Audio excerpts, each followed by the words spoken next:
Hello, friend. Welcome back to another quiet journey through the cosmos. Some nights the world feels wider than it should. You look up and the stars seem impossibly far apart, suspended in something we call space. But what is that something? What holds the distant suns in their places? What weaves the fabric between here and there? Tonight we're going to ask a question that might change how you see everything around you. What if space and time aren't real at all? What if they're just information? Before we drift into this mystery together, I want to say thank you for being here. If these quiet explorations bring you peace, you might like to stay a while.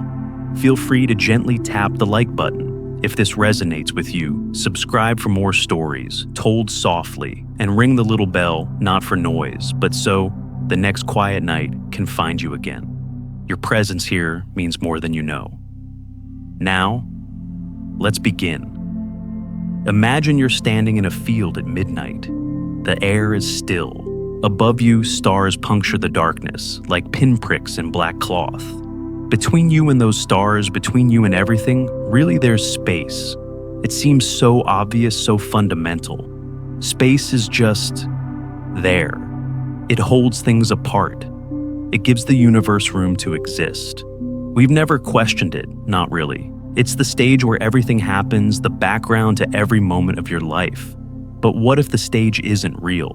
What if space itself is something that emerges like steam, rising from water, from something deeper and stranger?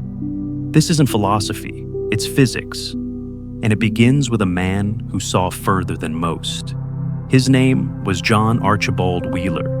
In the spring of 1939, Wheeler was a young physicist working beside Niels Bohr, one of the fathers of quantum mechanics. Together, they were trying to understand something new and terrifying: nuclear fission. Atoms splitting apart, releasing unimaginable energy. It was the beginning of a new age, though they didn't know it yet. Wheeler was brilliant, restless, always asking questions that made other scientists uncomfortable. But what made Wheeler different wasn't just his intelligence. It was his willingness to be wrong. He spent his life chasing 3 big ideas, and each time he admitted the last one wasn't quite right. First, he believed everything was particles, tiny solid things bouncing around. Then he shifted everything as fields, waves rippling through space. But near the end of his long career, sitting in his office at Princeton, surrounded by decades of equations and half-finished thoughts, Wheeler arrived at a third idea, the most radical one. Everything is information. He called it from bit. The phrase sounds like a riddle, and maybe it is. But here's what Wheeler meant: every physical thing, every particle, every field of force, even space and time themselves might derive their existence from something simpler. Not matter, not energy, but information. Yes or no questions, binary choices, bits. Think about it. When we observe a quantum particle, we're essentially asking it a question. Are you here or there, spin up or spin down? And only when we ask does the particle decide. Before that moment, it exists in a strange state physicists call superposition, both answers at once, or neither depending on how you look at it. The act of asking the question forces reality to choose. Wheeler took this idea seriously. He proposed that observation itself might be fundamental to existence, not just that we discover reality through observation, but that reality might require observation to exist at all. He called it the participatory universe. The cosmos isn't just a stage we walk across. We're part of the play, and our presence changes the script. Scientists suggest this isn't just Wheeler being poetic. There are experiments that support it. The delayed choice experiment, which Wheeler himself designed, shows something remarkable. You can send a photon toward a detector, and even after the photon has supposedly decided whether to act like a wave or a particle, you can change the experimental setup, and the photon will have behaved accordingly, as if your future choice reached back and altered its past. Time folds in on itself. Cause and effect blur. It's as if the universe doesn't commit to a history until someone asks about it. Now here's where it gets quieter, stranger. Wheeler realized something about quantum particles. A photon, a particle of light, doesn't really exist before it's emitted from its source. It doesn't exist after it's absorbed by your eye or a detector. The photon is just a click, a yes, a bit of information registered by the universe. Scientists suggest we often say a photon did it when we detect light, but that's a story we tell ourselves. The raw fact is simpler. Something happened. A binary event, 1 or 0. Every time you see a star, you're not seeing light that traveled for years through space. You're registering a bit of information, a quantum handshake between a distant sun and your retina. The journey in between. That might be less real than you think. Wheeler understood this created a problem. If everything comes from information from bits, then what about space itself? Space seems continuous, smooth, infinite in its divisibility. You can always find a point halfway between two other points. You can zoom in forever. But information is discrete. A bit is either 1 or 0. There's no halfway. If reality is built from bits, then space and time might not be the continuous fabric we imagine. They might be pixelated, granular, emerging from some deeper digital structure. Some believe this deep bottom might exist at the smallest possible scale, the Planck length about 10 to the minus 35 meters. That's so small it makes atoms look like galaxies. At that scale, scientists suggest space-time itself might dissolve into a foam of quantum fluctuations, a seething chaos of possibilities where the usual rules don't apply. Wheeler called it quantum foam, and it haunted him. How do you get from that chaos to the smooth, reliable space-time we experience? How does information become geometry? He never answered that question, not completely, but he left something behind, a challenge, a gauntlet thrown down for younger physicists. If information is fundamental, then show me. Build space-time from bits. Prove it. And here's the thing, decades later, they did.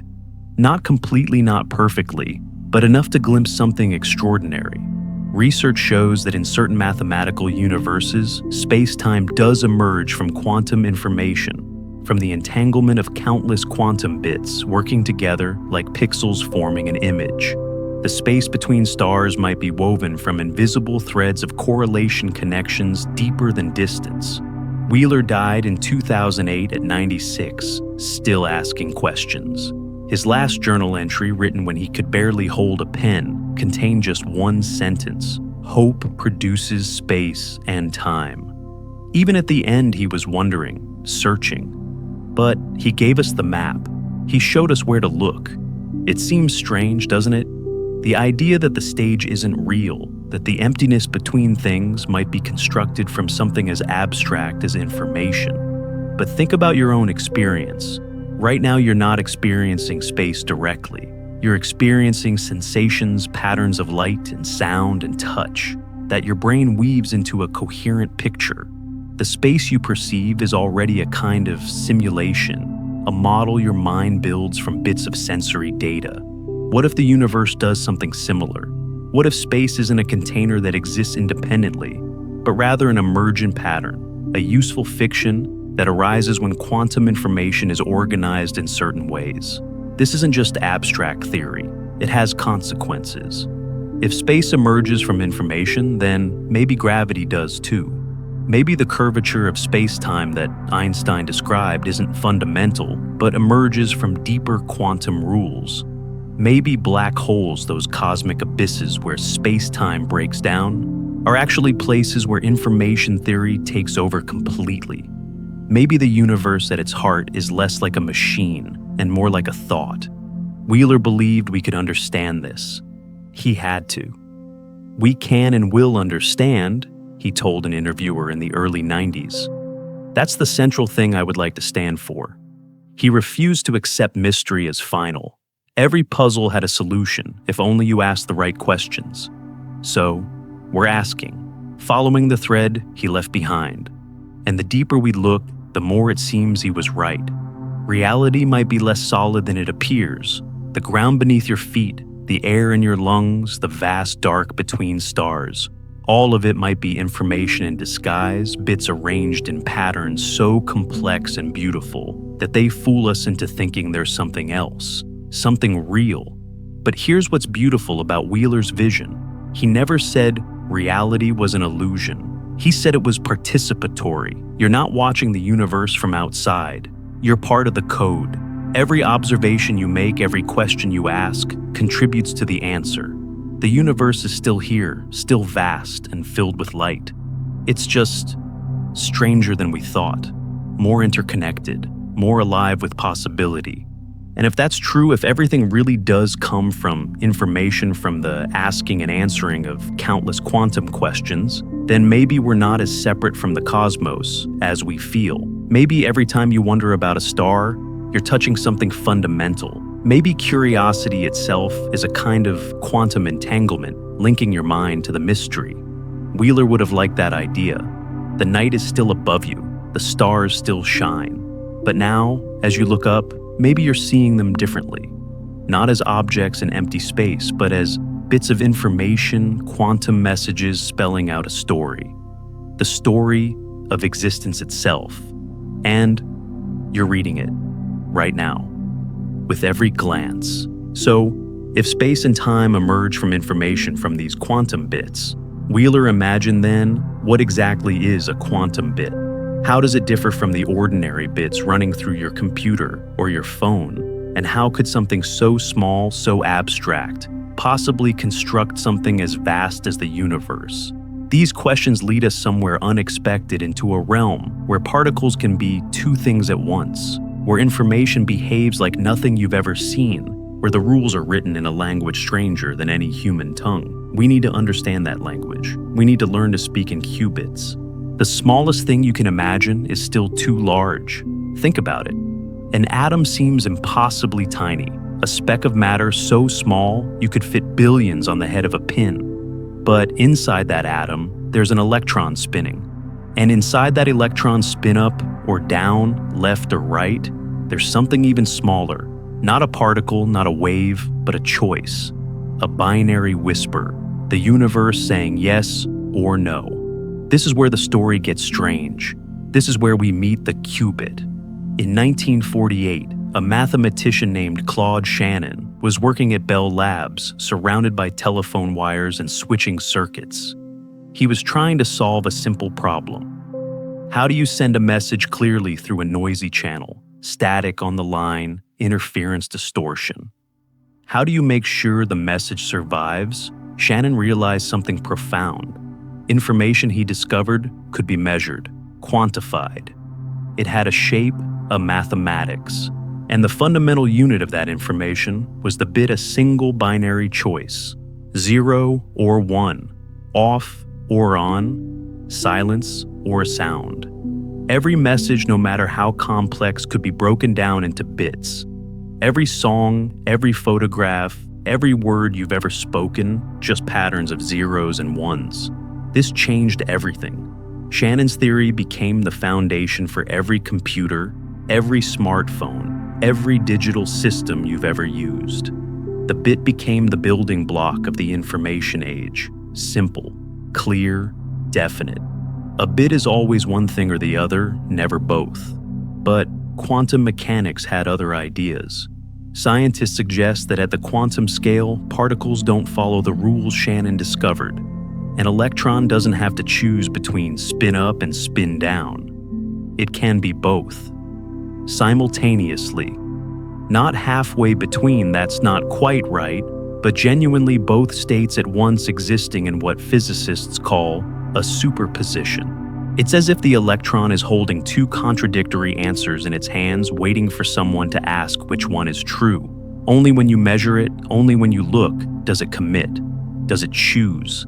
This is the qubit, the quantum bit, and it's nothing like its classical cousin. Imagine you're flipping a coin, but the coin never lands.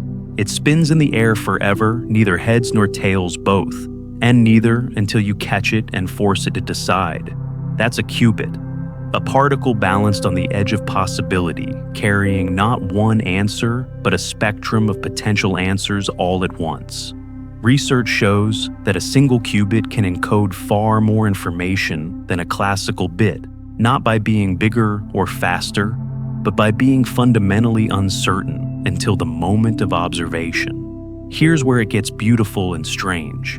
In classical computing, if you have 3 bits, you have 3 separate pieces of information. Bit 1 might be 0, bit 2 might be 1, bit 3 might be 0. Each independent, each clear. But with 3 qubits, scientists have found they can exist in a superposition of all 8 possible combinations simultaneously. 0, 0, 0, and 0, 0, 1, and 0, 1, 0, and 1, 1, 1, all at once, all real, all present in the quantum state. The number of simultaneous states grows exponentially. 10 qubits can represent 1,024 states at the same time. 30 qubits, more than 1 billion. The computational space explodes. But here's the catch, and it's a profound one. You can't just read out all those answers. The moment you measure a qubit, the superposition collapses. All those simultaneous possibilities vanish, and you're left with a single definite answer: 0 or 1. The quantum information destroys itself in the act of being observed. It's like trying to catch smoke. The tighter you grasp, the less you hold. This led to something unexpected. In 1982, a physicist named William Wouters and his colleague Wojciech Zurek proved something called the no-cloning theorem. You cannot copy a qubit. You cannot duplicate quantum information. If you try to read a qubit state in order to make a copy, you collapse the superposition, and what you copy is just the classical result: 0 or 1, not the full quantum state. The original information is gone, transformed by your observation into something simpler, something less. Some believe this makes quantum information fundamentally different from classical information. A classical bit can be copied endlessly perfectly. Every digital file you've ever downloaded is a clone of the original, identical down to the last 0 and 1. But quantum information behaves more like a physical object, like matter itself. It can't be created from nothing, can't be destroyed, can't be copied. It moves, transforms, flows from one place to another, but the total amount remains constant. Quantum information, in some deep sense, is conserved. Now, think about what that means for Wheeler's idea. If reality comes from quantum bits, then reality itself can't be copied, can't be duplicated. Every quantum event that happens in the universe is unique, singular, unrepeatable. The universe isn't running the same program over and over. It's improvising, writing itself one quantum measurement at a time. Let's make this concrete. Picture an electron. Not the way you learned in school, a tiny ball orbiting a nucleus, but the way quantum mechanics actually describes it. The electron has a property called spin, and you can measure that spin in any direction you choose: up or down, left or right, forward or backward. Before you measure, the electron doesn't have a definite spin direction. It exists in a superposition of all possible spins. The moment you choose a direction to measure, let's say up or down, the electron's wave function collapses and you get a result: spin up or spin down. But here's what's remarkable. Scientists suggest that the electron's state before measurement isn't just unknown to us, it's undefined.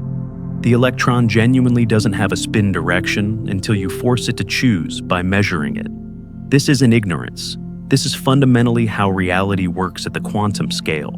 Properties don't exist until they're observed. The qubit doesn't store a hidden answer waiting to be revealed.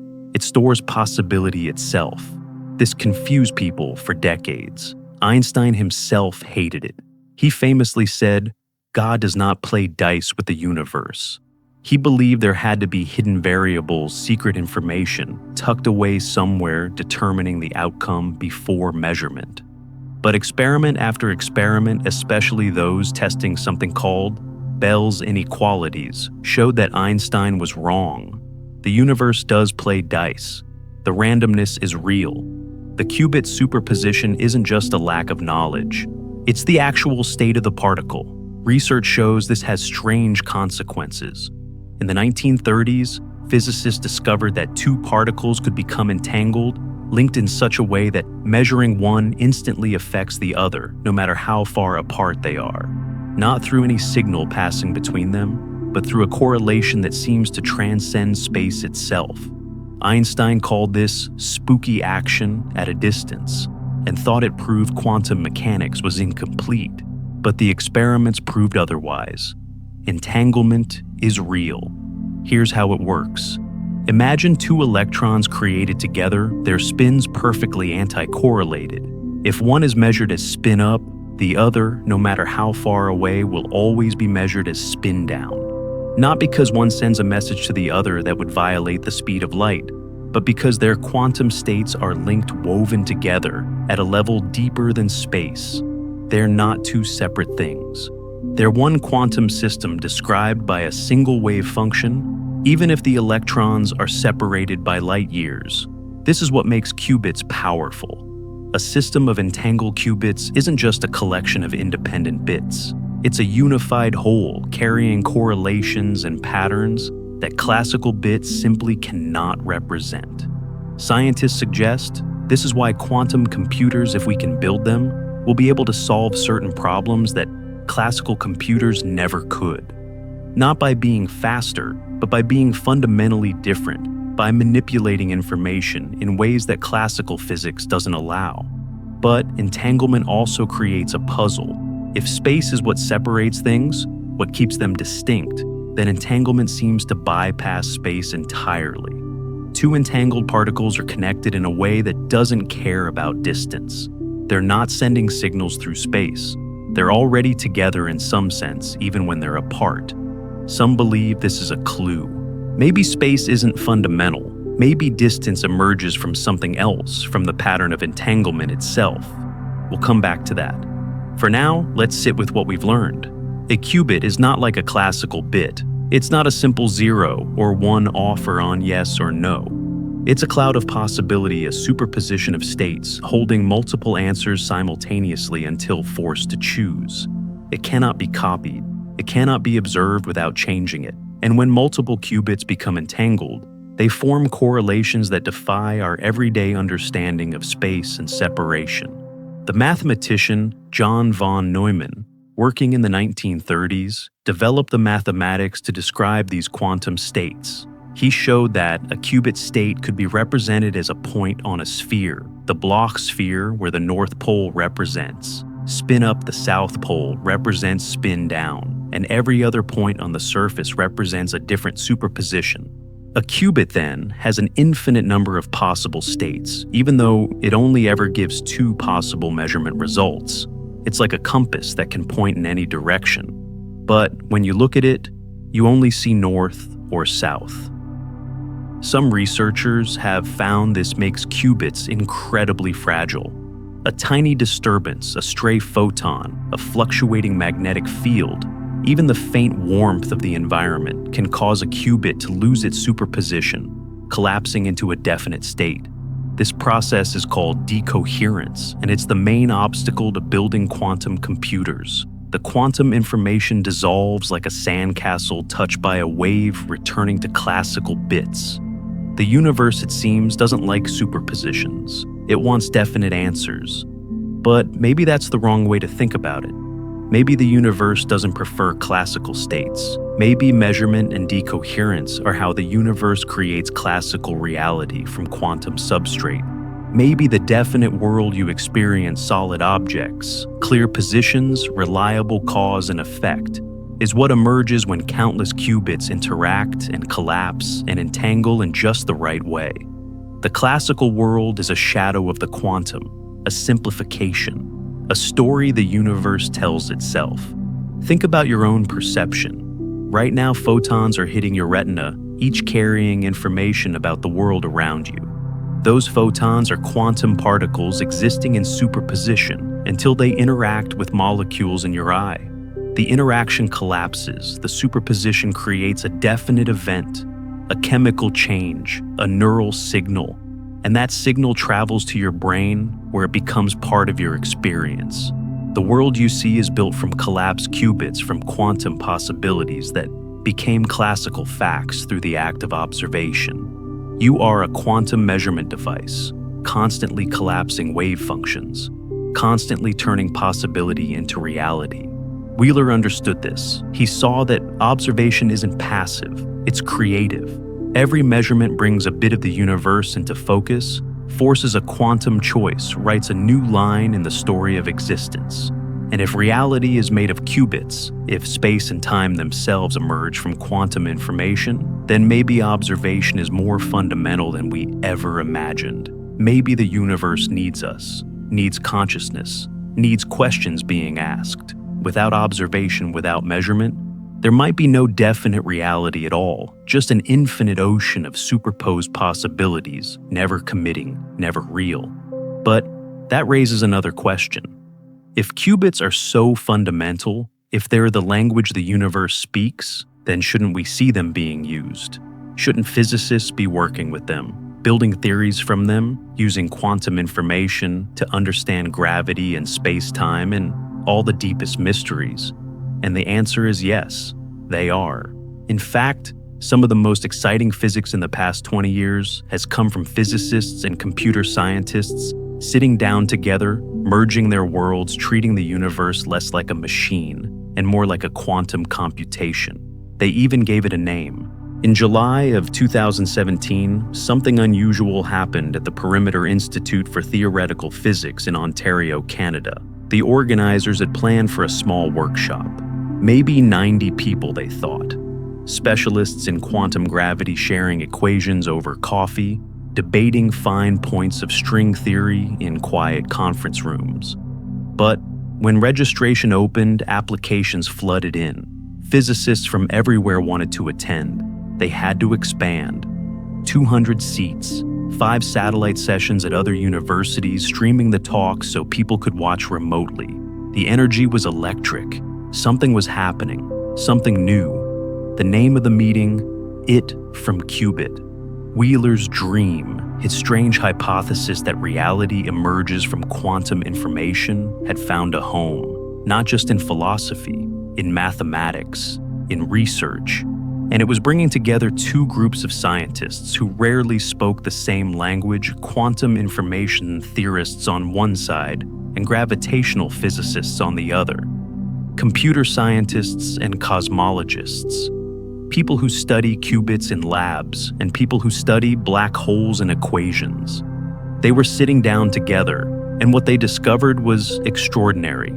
It started quietly, as these things often do. Around 2009, a young physicist named Brian Swingle was a graduate student studying condensed matter physics, the science of how electrons behave in materials like metals and semiconductors. Nothing to do with gravity, nothing to do with space-time. He was working on a mathematical tool called a tensor network, trying to understand quantum entanglement in systems of many particles.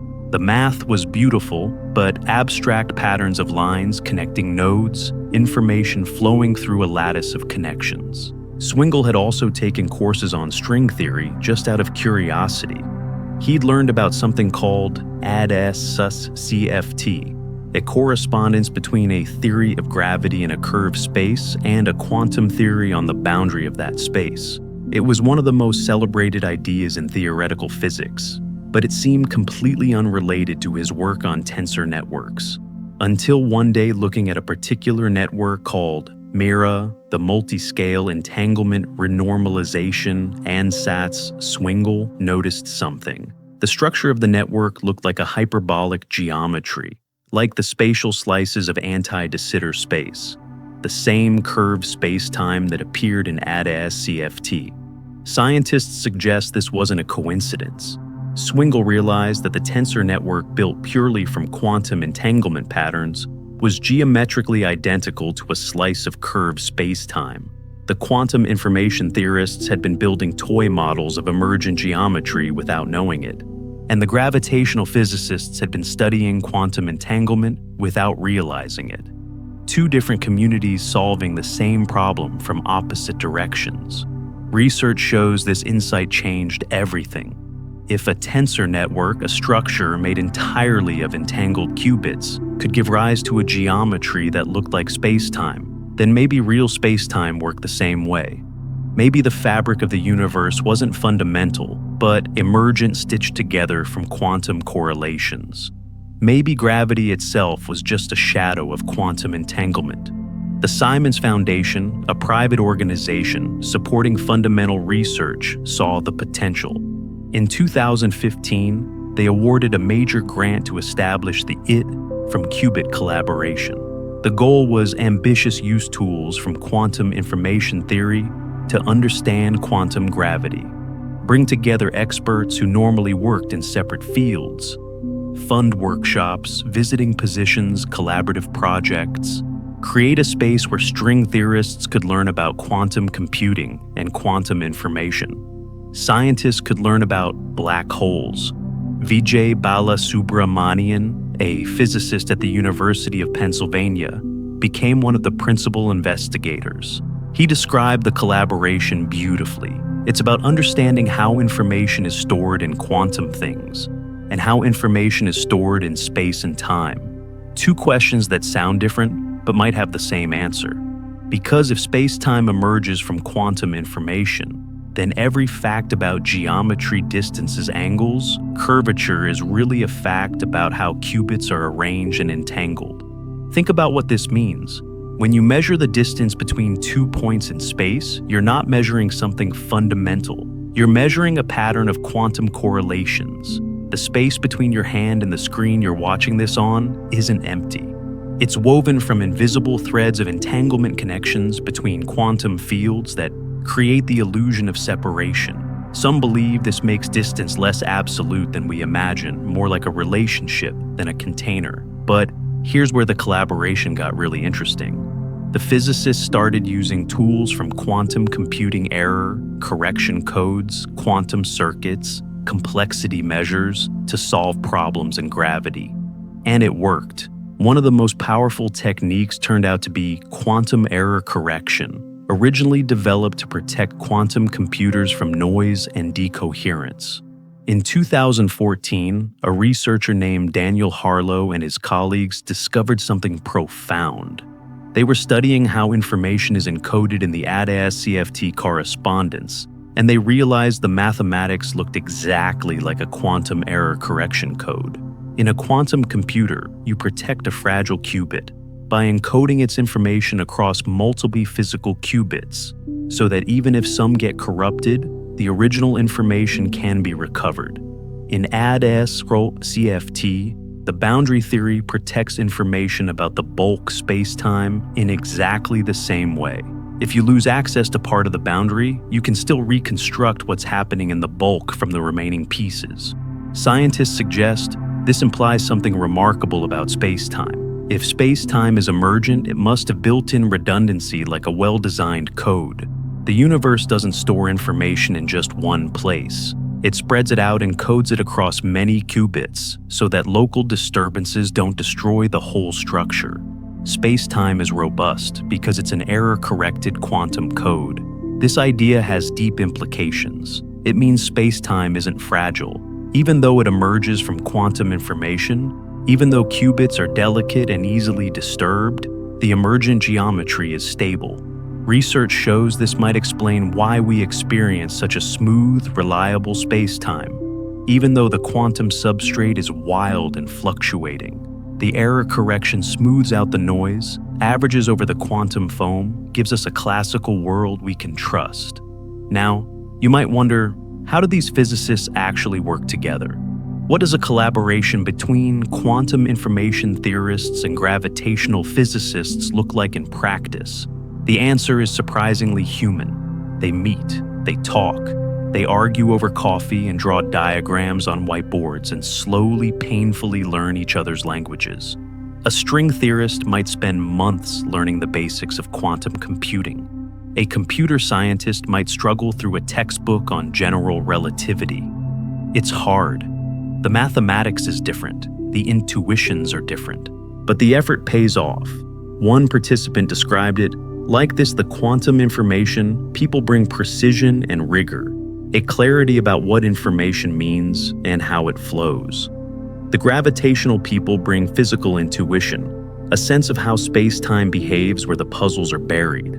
Together they can ask questions neither group could ask alone. How much quantum information can you store in a region of space? How does entanglement create distance? What happens to information when it falls into a black hole? These questions sit at the intersection of two fields, and answering them requires both languages, both toolkits. The meetings became legendary. Scientists suggest that the energy at these workshops was unlike anything else in physics. People stayed up late debating ideas, sketching new theories, making connections.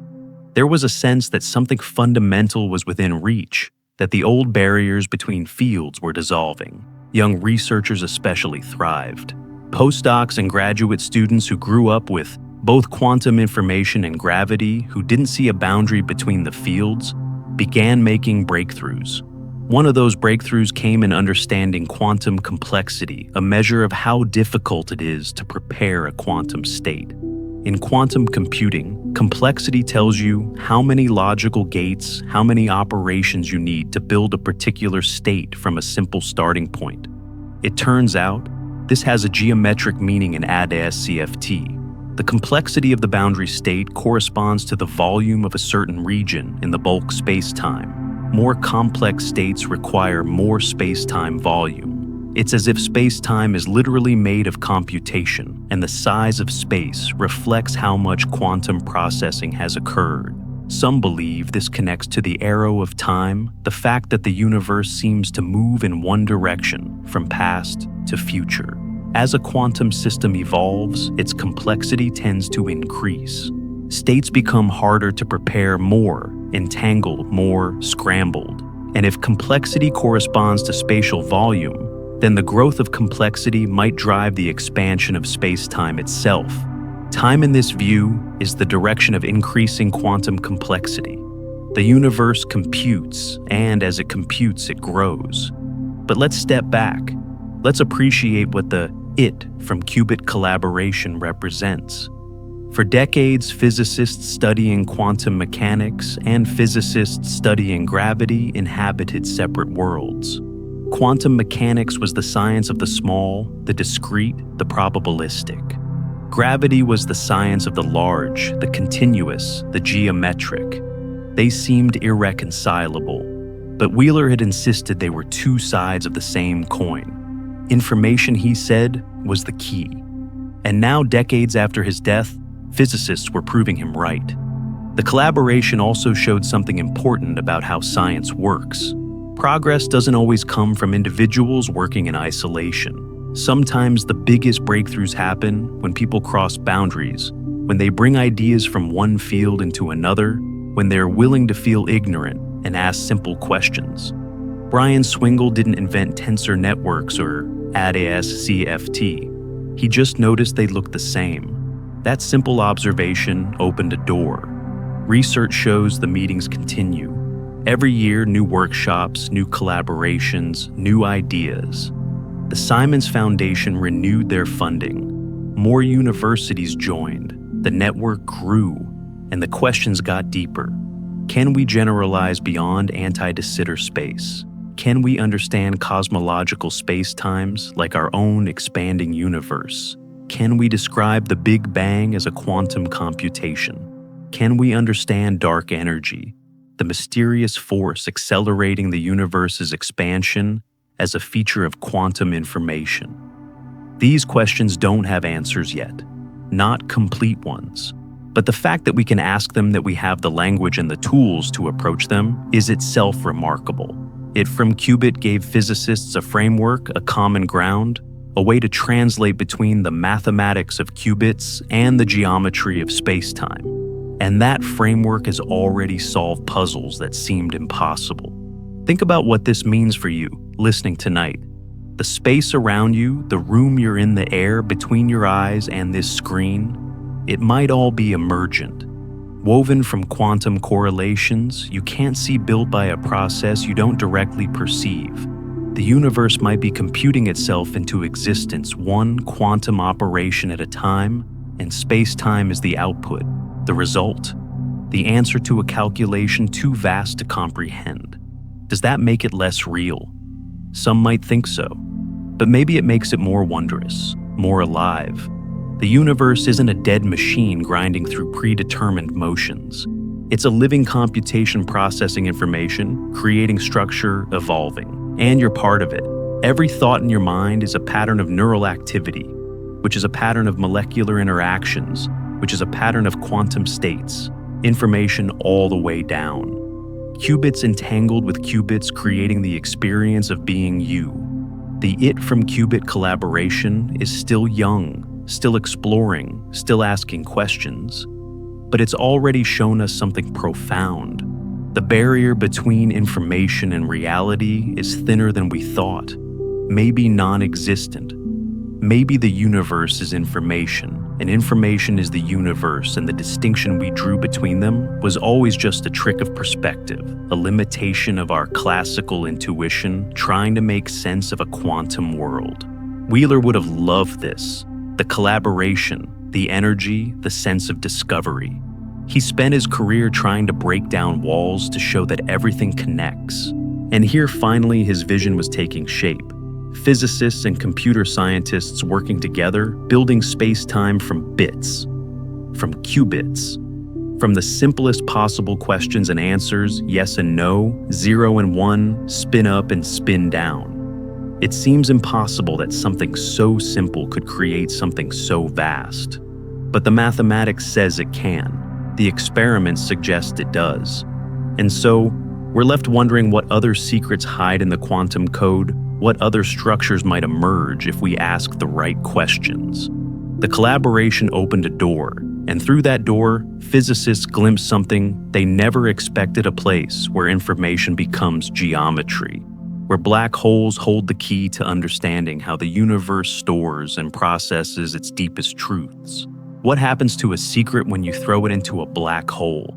Does it vanish forever, erased from the universe, lost to the infinite darkness? Or does it survive somehow, encrypted, scrambled, waiting to be decoded? For nearly 50 years, this question haunted physicists. It seems simple, almost philosophical, but buried inside it was a contradiction so deep, so troubling, that solving it would require reimagining the very nature of space-time itself.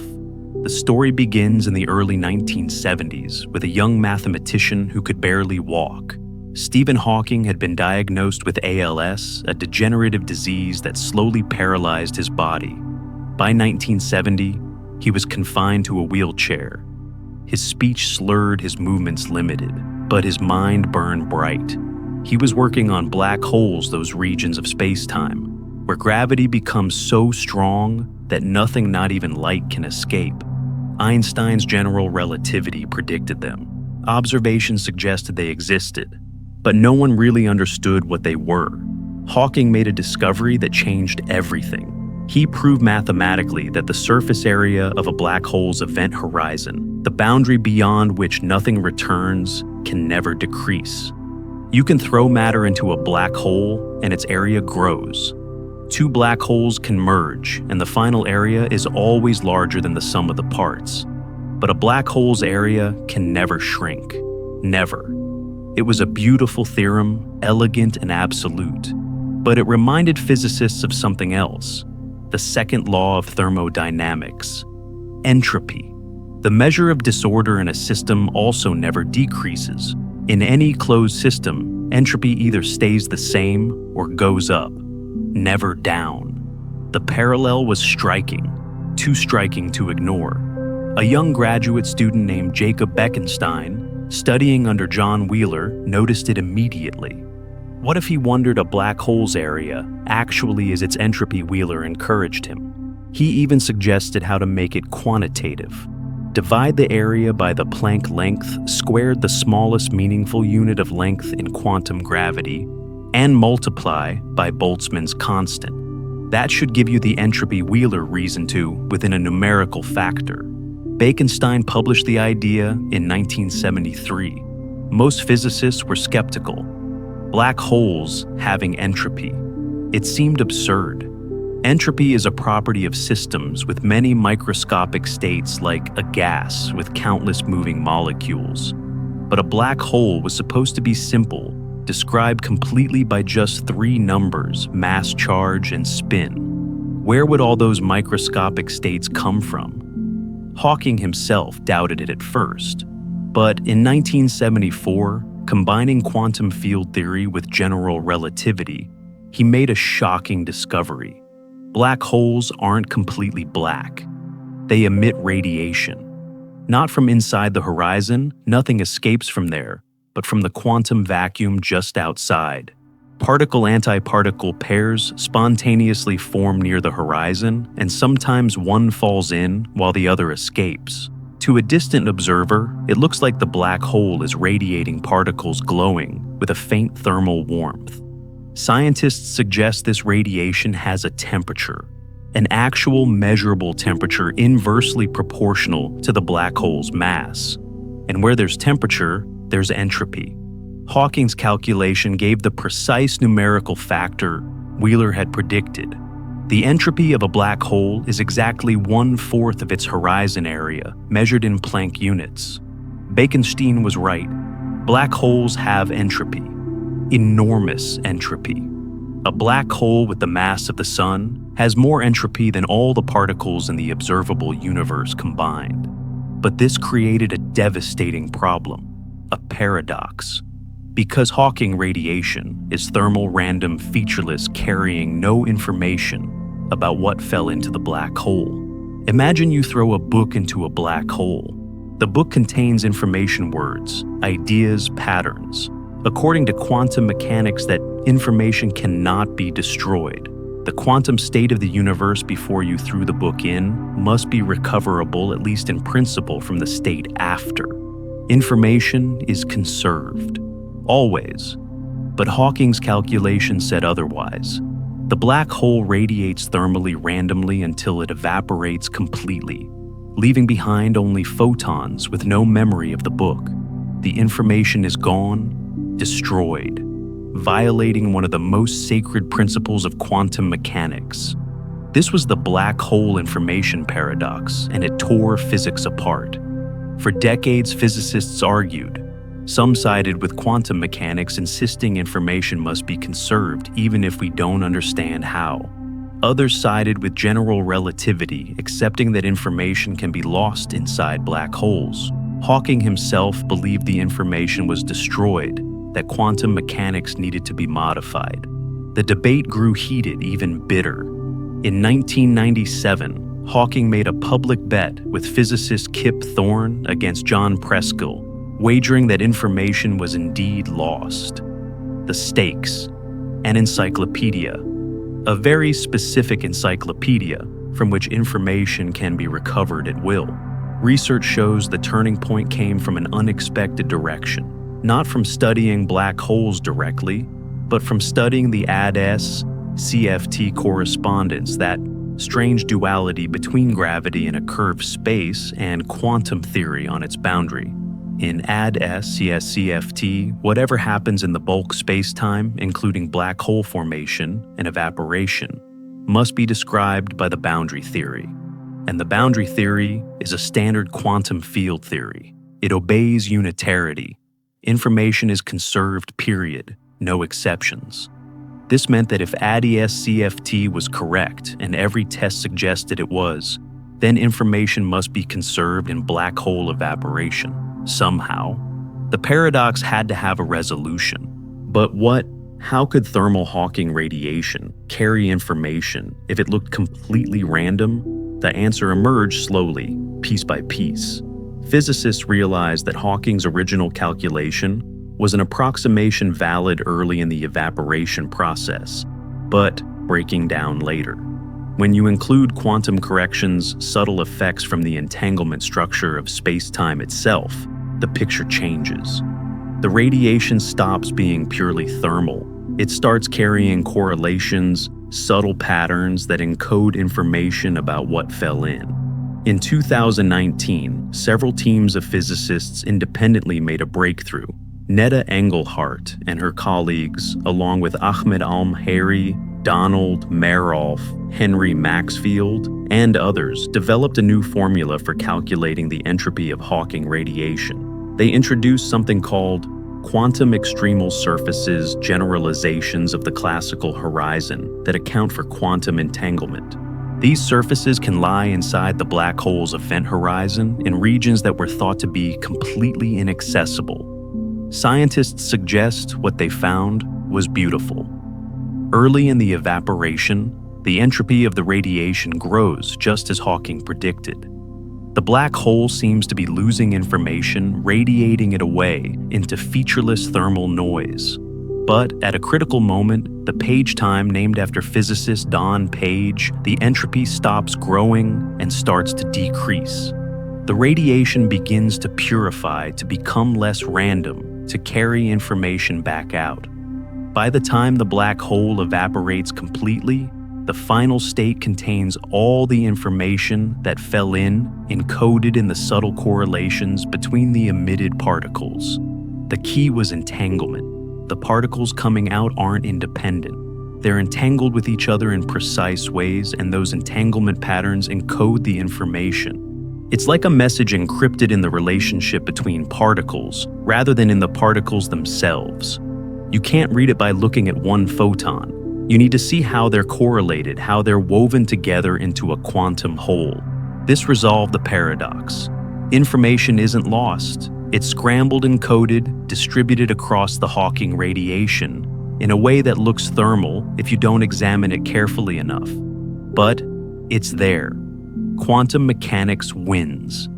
Hawking conceded the bet in 2004, presenting Preskill with a baseball encyclopedia, though some argue he conceded too early before the full resolution was understood. But here's what makes this profound for our story. The resolution required thinking about space-time differently. In the classical picture, the event horizon is a sharp boundary. Once something crosses it, it's gone disconnected from the outside universe forever. But quantum mechanically, scientists believe the boundary becomes fuzzy permeable in subtle ways. Information near the horizon gets entangled with information outside. The interior and exterior aren't as separate as we thought. Some researchers have found this suggests space-time itself is an emergent phenomenon built from entanglement. The horizon isn't a fundamental object. It's a feature that emerges when you have the right pattern of quantum correlations.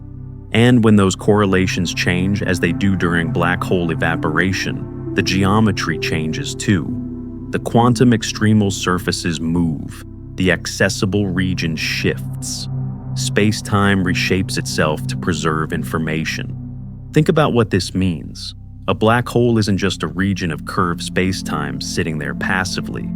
It's a dynamic quantum system, processing information, scrambling it, eventually returning it. Research shows black holes might be the fastest scramblers in nature, mixing information at the maximum rate allowed by quantum mechanics. They take ordered information, the book you threw in, and spread it out, entangle it, encode it across countless quantum degrees of freedom. But the information survives. The universe keeps track. This has implications beyond black holes. If space-time can reshape itself to preserve information around an evaporating black hole, then maybe information conservation is more fundamental than geometry. Maybe the universe doesn't care about maintaining a fixed space-time structure. What it cares about is preserving information. Space-time bends, flexes, even tears, and reconnects, doing whatever it takes to satisfy the rules of quantum mechanics. The black hole information paradox taught us something else. It showed that general relativity and quantum mechanics, the two pillars of modern physics, can seem to contradict each other. For decades, we didn't know which to trust, but the resolution suggests they're both right, both true when understood correctly. They're different languages describing the same reality. General relativity gives you the space-time picture, the geometry, the classical limit. Quantum mechanics gives you the information, picture the entanglement, the fundamental substrate. Neither is complete without the other. And here's the beautiful part. The tool that solved the paradox quantum extremal surfaces entanglement, wedge reconstruction. The island formula came from from qubit collaboration from physicists who learned to speak both languages. They took techniques from quantum information theory and applied them to black holes.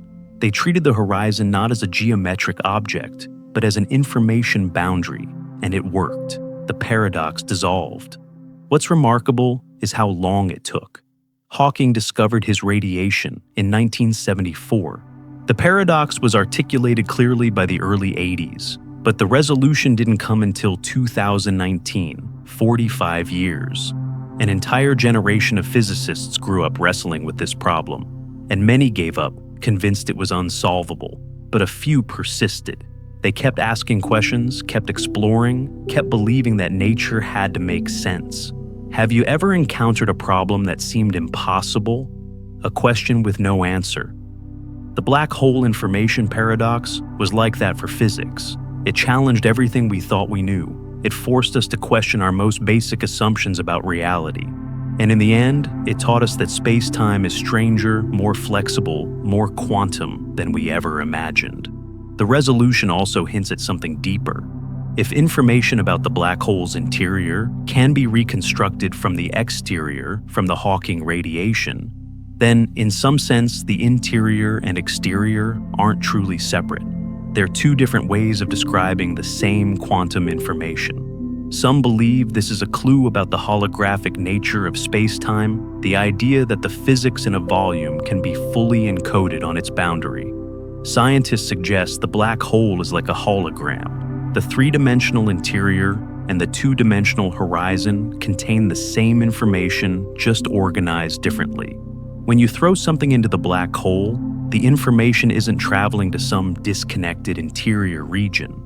It's being written onto the horizon, encoded in the quantum state of the boundary.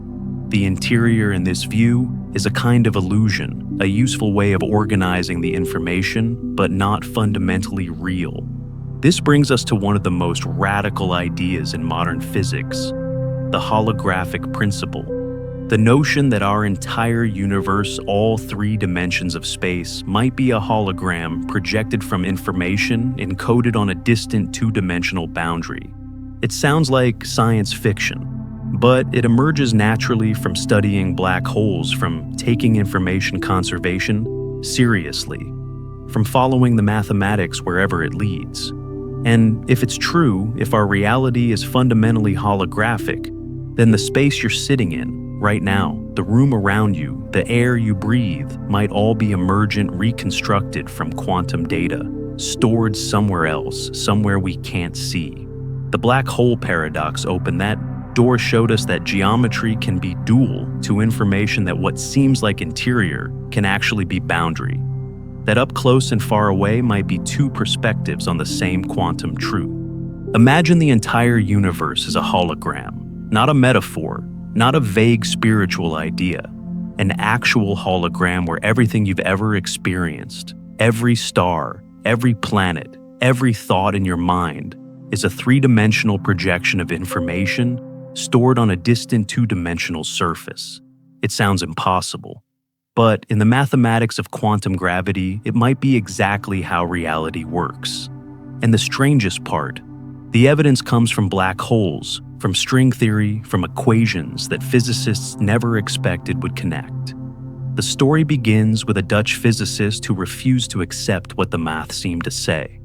Gerard 't Hooft won the Nobel Prize in 1979 for his work on particle physics, helping to prove that the Standard Model was mathematically consistent.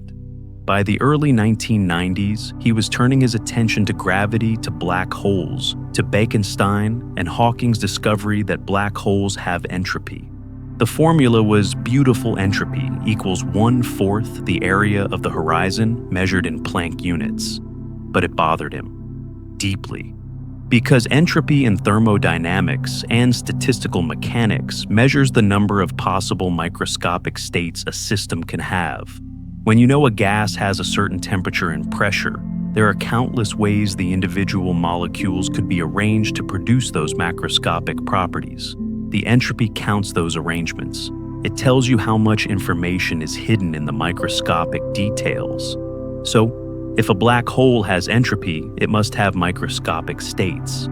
But how many, and where are they? The formula gave a clear answer.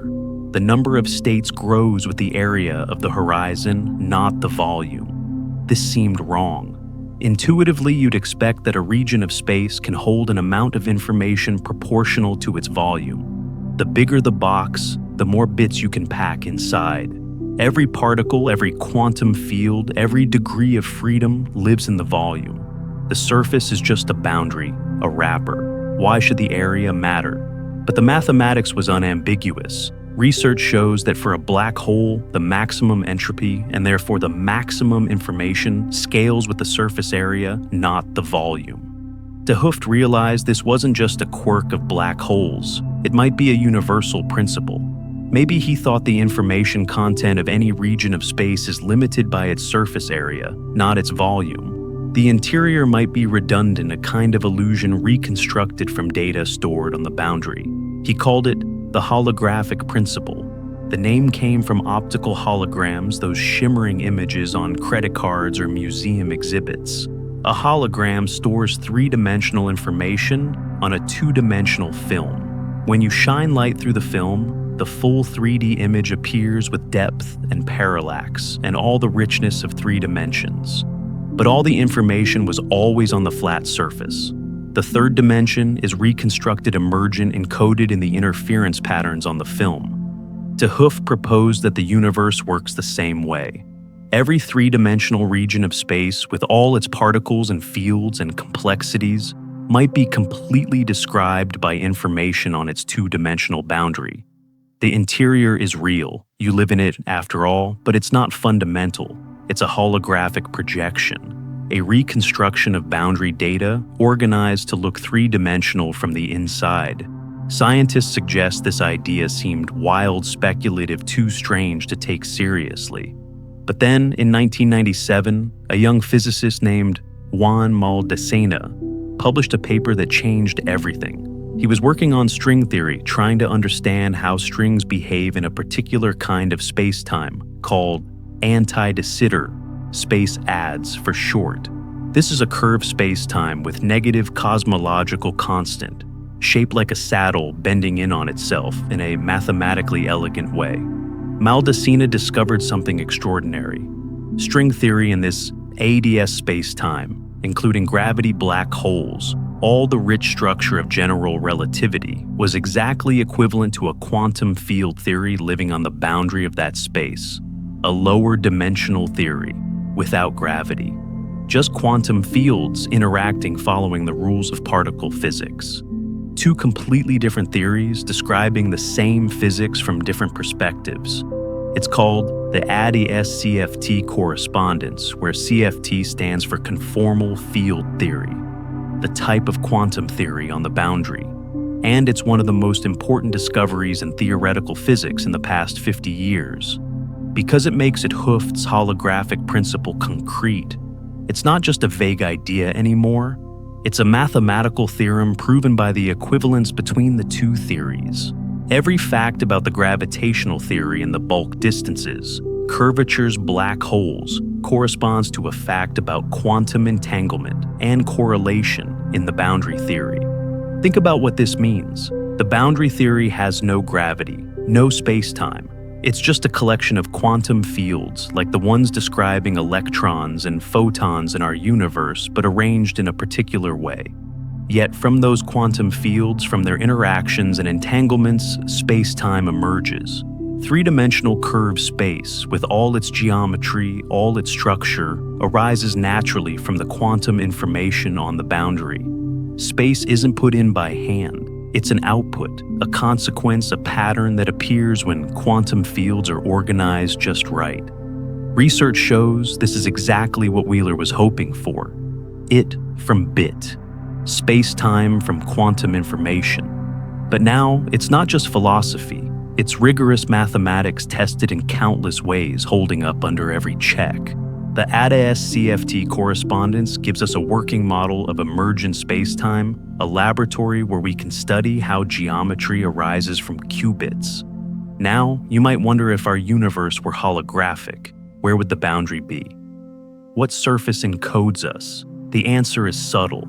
ADS space has a boundary at infinity infinitely far away but mathematically well-defined. In our universe, with its positive cosmological constants and accelerating expansion, the boundary might be the cosmological horizon the farthest surface light can ever reach us from. But honestly, we don't know. Our universe isn't ADS. The correspondence is a model, a proof of concept, showing that holography can work. Whether our actual space-time is holographic remains an open question, but the implications are staggering. If space-time is holographic, then when you measure the distance between 2 points, you're really measuring something about quantum correlations on a boundary you can't see. The meters stick in your hand, the space it spans, the very notion of distance, all emergent, all reconstructed from information encoded elsewhere. Scientists suggest this resolves a deep puzzle about gravity. Einstein's general relativity says that space-time is dynamic, curved by matter and energy. But it doesn't tell you what space-time is made of. It's like having equations for how water flows without knowing water is made of molecules. ADS CFT gives us the molecules, the quantum fields on the boundary. And it shows that gravity, the curvature of space-time, emerges naturally from how those quantum fields are entangled.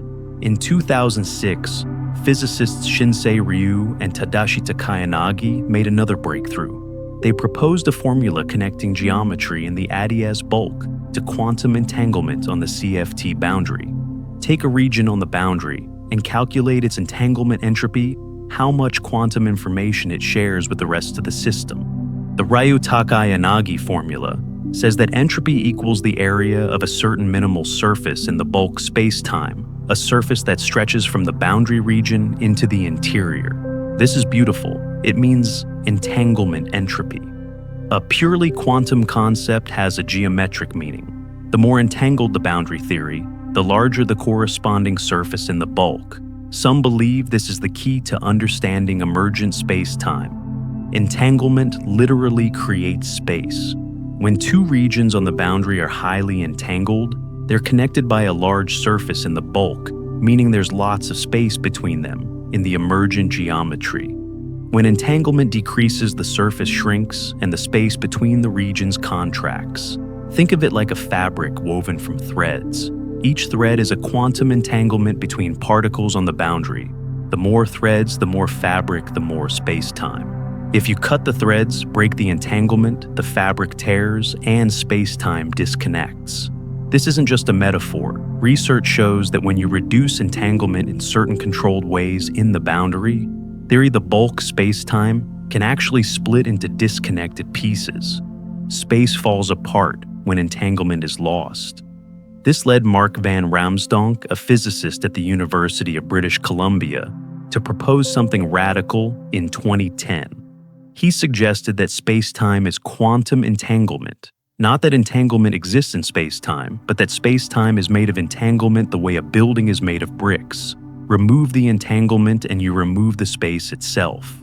He ran simulations studying what happens when you start with a highly entangled state on the boundary and gradually reduce the entanglement. The result: the bulk space-time shrinks fragments, eventually disappearing entirely. Without entanglement, there's no space, no geometry, nothing. So, the holographic principle isn't just saying information is encoded on a boundary. It's saying the boundary is fundamental, and the interior is a kind of geometric illusion constructed from entanglement patterns. The 3 dimensions you experience might be less real than the 2 dimensions encoding you. Now, here's a question worth sitting with. If you're a hologram, does that make you less real? Some might think so. But maybe it makes reality richer, stranger, more interconnected. Because if you're encoded on a boundary, then you're not isolated in 3-dimensional space. You're woven into a lower dimensional quantum system, entangled with everything else, part of a unified whole that doesn't respect the distances and separations you perceive. Scientists suggest this holographic perspective also explains why gravity is so weak compared to other forces. Electromagnetism, the strong nuclear force, the weak force, all much stronger than gravity. Why, in the holographic picture, Gravity isn't a fundamental force, it's emergent. It's a collective effect of countless quantum interactions on the boundary. The weakness of gravity is the weakness of emergent phenomena, like how temperature is a weak influence compared to the individual molecular collisions that create it. The ADS-CFT correspondence has been tested in the countless ways. Physicists have calculated properties of black holes in the bulk and verified they match calculations in the boundary theory. They've studied thermodynamics, hydrodynamics, even phase transitions, finding perfect agreement. Some researchers have used ADS-CFT to understand strongly coupled quantum systems, like the quark-gluon plasma created in particle colliders. Problems unsolvable in the quantum theory become tractable in the gravitational dual. It's become a practical tool, not just a theoretical curiosity. But there's a deeper lesson here. For centuries, we've thought of space as a container, an arena where events unfold, empty, passive, just there. Holography says no. Space is information. It's active, dynamic, constructed moment by moment from quantum entanglement. The universe isn't happening in space. Space is happening in the universe generated by quantum processes we're only beginning to understand. And here's what makes it profound for you. If the holographic principle is right, then every point in space around you, every cubic centimeter of air, every atom in your body is a holographic projection. The information describing you might be stored on a distant boundary, perhaps at the edge of the observable universe, encoded in quantum states you'll never directly see. You're not just in the universe, you're woven into its fundamental structure, part of the code running on the cosmic boundary. Some believe this connects to consciousness to the observer effect in quantum mechanics. If reality is information and consciousness is a pattern of information, then maybe mind and matter aren't as separate as we think. Maybe observation. The act of collapsing quantum states, extracting information from the universe, is itself a holographic process. A way the boundary updates itself based on measurements made in the bulk. This is speculative, far beyond what the math currently proves, but it's worth wondering about. The holographic principle also suggests a limit to information density. You can't pack infinite information into a finite region. There's a maximum set by the area of the region's boundary. Some researchers have found this might explain why our universe has a maximum temperature, the Planck temperature beyond which physics breaks down. If you try to heat something hotter, you need to cram so much energy into such a small space that it would collapse into a black hole, and the information would be limited by the black hole's area anyway. The universe has built-in safeguards preventing information overload. What's remarkable is how the holographic principle emerged from studying black holes, objects that seemed like endpoints, dead regions where physics failed and turned them into teachers. Black holes revealed that information and geometry are two sides of the same coin. That space-time might be an illusion, a useful fiction we construct from quantum data. That reality might be fundamentally lower dimensional than it appears, and that to understand the universe, we need to think less like geometers and more like programmers asking not what space is made of, but what code generates it. The equations describing this code, this holographic dictionary translating between boundary and bulk, reveal patterns that no one expected, symmetries and dualities that hint at an even deeper structure underneath, where perhaps even the boundary itself emerges from something simpler, something we're only beginning to glimpse. Two particles separated by a galaxy still touching, not physically, not through any force or signal, but through something stranger, quantum entanglement. Einstein called it spooky. Physicists proved it was real. But what if entanglement isn't just a weird property of particles? What if it's the glue holding space itself together? What if the distance between your hand and the stars exists only because invisible quantum threads connect them? And if those threads were cut, space would fall apart. This idea sounds like philosophy. But in 2010, a physicist turned it into mathematics, and what he found was breathtaking. Mark van Ramsdonk was working at the University of British Columbia, Thinking about the AD-SCZ-CFT correspondence, he knew that space-time in the bulk emerged from quantum fields on the boundary. He knew entanglement played a role, but he wanted to understand how. Not just that entanglement matters, but exactly how it creates space. So, he ran a thought experiment. What happens? He asked if you take a highly entangled quantum state on the boundary and slowly turn down the entanglement. What does the emergent bulk space-time do? The answer surprised him. As you reduce entanglement, the bulk space-time doesn't just change, it fractures. Imagine a bridge made of ropes. Each rope is a quantum entanglement between particles on opposite sides. The bridge holds because the ropes are strong and numerous. Now, start cutting ropes. One by one, the entanglement decreases. At first, the bridge weakens but holds. Then suddenly it snaps. The two sides separate. There's no path connecting them anymore. They're in different spaces, disconnected regions that used to be one. Von Ramsdonk found the same thing happening in AD-SCZ-CFT. Start with a maximally entangled state, every particle on one half of the boundary entangled with particles on the other half. The bulk space-time is smooth connected, a single unified geometry. Reduce the entanglement gradually. The geometry starts to pinch to narrow, forming a bottleneck connecting the two sides. Reduce it further. The bottleneck closes. The space-time splits into two separate pieces. Without entanglement, there's no space bridging the gap. Distance becomes infinite. The two regions are causally disconnected, unable to influence each other, because the space between them literally doesn't exist.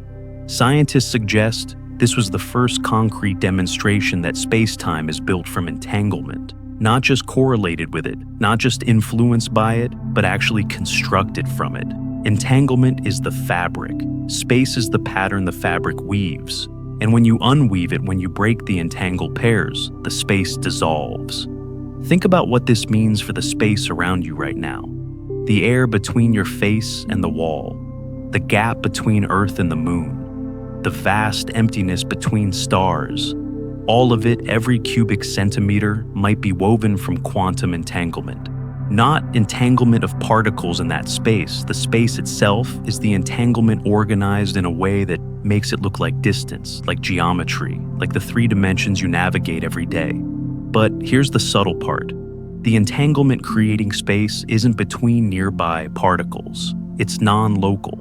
Research shows that in the boundary theory, particles on opposite sides of the system can be entangled, and that entanglement corresponds to a wormhole-like connection in the bulk. Particles that look far apart on the boundary are connected through the bulk geometry. The space inside isn't just reflecting the boundary, it's providing shortcuts, tunnels, connections that don't exist in the boundary's own geometry. This connects to something Einstein discovered in 1935. Working with Boris Podolsky and Nathan Rosen, he studied entangled particles and found they implied something absurd: particles affecting each other instantaneously across arbitrary distances.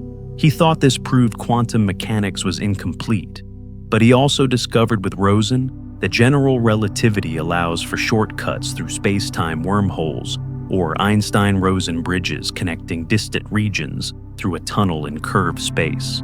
For decades, these seemed like separate ideas. Entanglement was quantum weirdness. Wormholes were geometric curiosities. But in 2013, physicists Juan Maldacena and Leonard Susskind proposed something radical: ER equals EPR. Einstein-Rosen bridges equal Einstein-Podolsky-Rosen entanglement.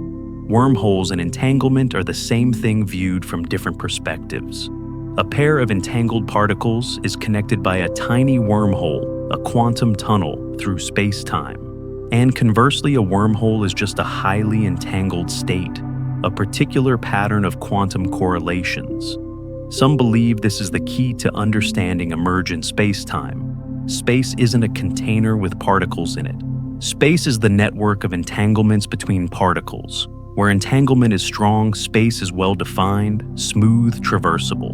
Where entanglement is weak or absent, space breaks down, becomes discontinuous, perhaps doesn't exist at all. The geometry of space reflects the topology of quantum correlations. Let's make this concrete. Imagine a simple system, two groups of qubits A and B sitting on opposite sides of a boundary. In the maximally entangled state, every qubit in A is paired with a qubit in B. The bulk spacetime is a smooth bridge connecting A to B. You can travel from one side to the other through the bulk. Now, imagine you measure all the qubits in A collapsing their superpositions. This breaks the entanglement with B. The correlations vanish, and in the bulk, the bridge collapses. The space-time connection severs. A and B become separate universes. This isn't science fiction. Scientists suggest this is how space-time behaves in quantum gravity. The geometry is dynamically responsive to the quantum state. Change the entanglement structure, and you change the space itself. Create new entanglements, and you build new regions of space-time. Destroy entanglements, and space tears apart. Von Ramsdonk's insight also explains something puzzling about black holes.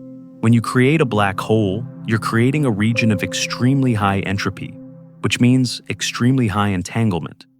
The black hole's interior is entangled with the Hawking radiation it emits. That entanglement creates the geometry inside the horizon. As the black hole evaporates and the entanglement structure changes, the interior geometry changes too.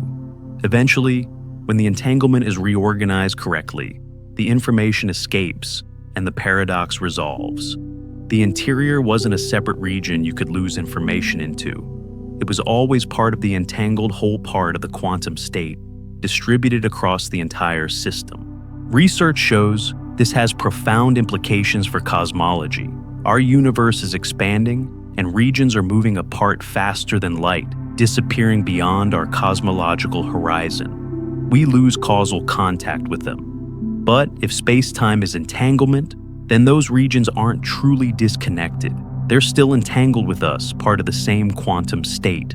The space separating us grows, but the quantum correlations remain invisible threads, linking us to parts of the universe we can no longer see. Now, you might be wondering what creates the entanglement in the first place. If entanglement builds space, what builds entanglement? The answer seems to be dynamics, evolution, interaction. Quantum fields naturally become entangled when they interact. Particles collide, scatter exchange energy, and in the process, their quantum states become correlated. Some believe the universe started in a very simple, unentangled state, perhaps at the Big Bang. And as quantum fields evolved and interacted, entanglement grew, and space-time emerged from that growing web of correlations. This suggests time might be the direction of increasing entanglement. Early in the universe, entanglement is low. Space-time is small or ill-defined. Everything is simple. As time passes, interactions create more entanglement, and space-time expands, grows, becomes more complex. The arrow of time points the same direction as the arrow of entanglement. The future is where entanglement increases, where space becomes richer and more structured. There's a beautiful symmetry here. In classical physics, space is the stage and time is the flow. In quantum gravity, space emerges from entanglement and time emerges from the growth of that entanglement. Neither is fundamental. Both are patterns in something deeper: quantum information, organized and evolving according to the laws of quantum mechanics. Scientists suggest this also resolves an old puzzle about the vacuum. Empty space, according to quantum field theory, isn't empty. It's filled with virtual particles fluctuating in and out of existence, borrowing energy from the vacuum and returning it. The vacuum is a seething quantum foam. But why doesn't this foam have infinite energy? Why doesn't it curve space-time catastrophically? In the emergent picture, the vacuum is just the lowest energy state of the quantum fields on the boundary. Its entanglement structure creates a flat, smooth space-time in the bulk. The fluctuations are real, but they're already accounted for in the entanglement pattern. There's no extra energy to curve space. Let's think about a practical example. When you look at a distant galaxy, photons travel from that galaxy to your eye. We usually think of the photons crossing space, traversing the distance. But in the entanglement picture, the photons are entangling the quantum state of the galaxy's atoms with the quantum state of molecules in your retina. That entanglement creates a connection, a correlation, and the bulk spacetime provides the geometry, making that connection look like distance, like travel, like light crossing emptiness. When the photon arrives, when you detect it, you're measuring the entangled state. The measurement collapses the superposition, extracts information, and updates the entanglement structure of the universe. The space-time geometry shifts subtly, imperceptibly to reflect this change. You're not a passive observer. You're an active participant in the quantum state of the cosmos. And every observation you make reshapes the entanglement web and therefore reshapes space itself. Some researchers have found this makes locality, the idea that things only interact with their immediate neighbors, less fundamental than we thought. In classical physics, locality is sacred. Information can't travel faster than light. Distant regions are independent.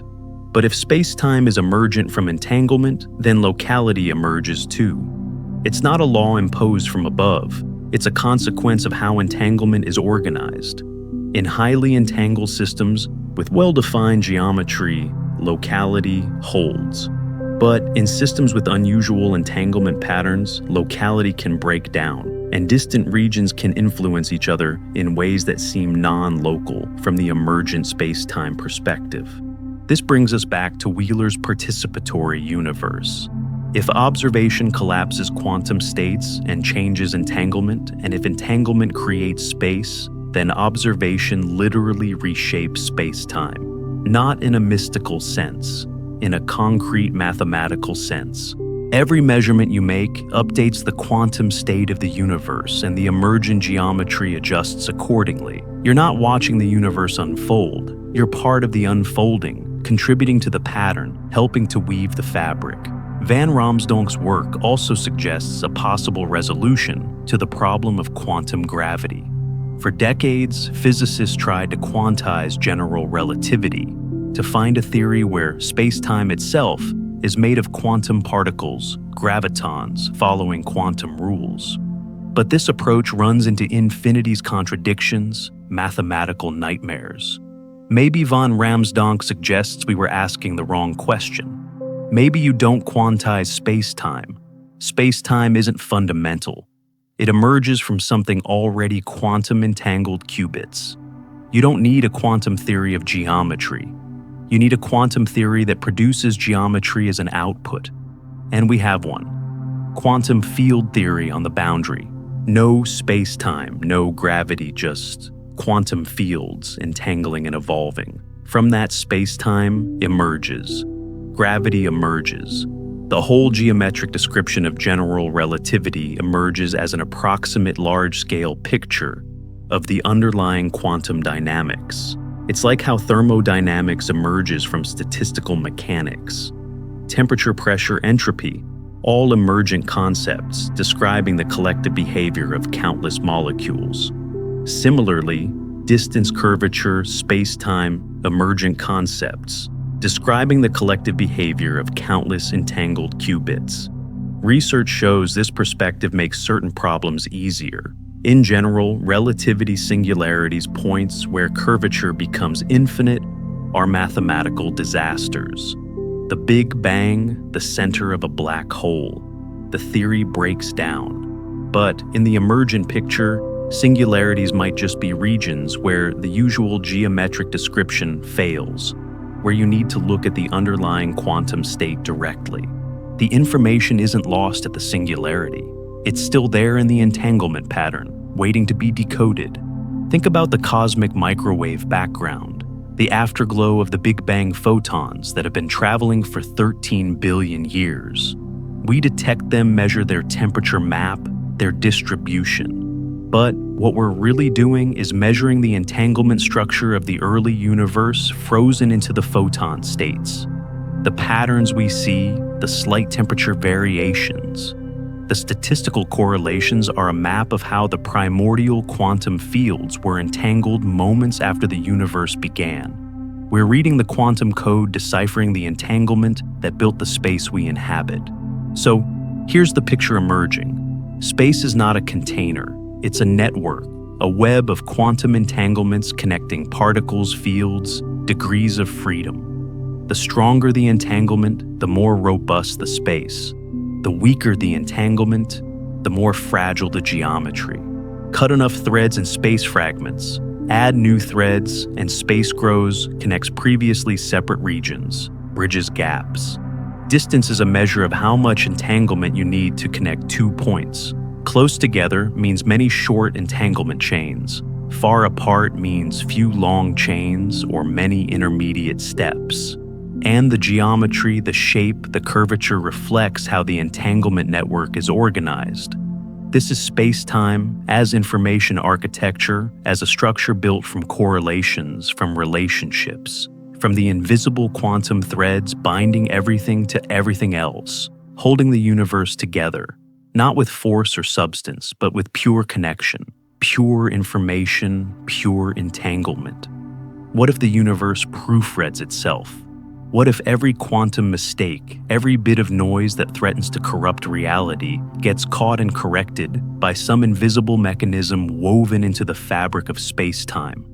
It sounds absurd, but physicists discovered that the mathematics protecting quantum computers from errors is the same mathematics describing how space-time holds itself together.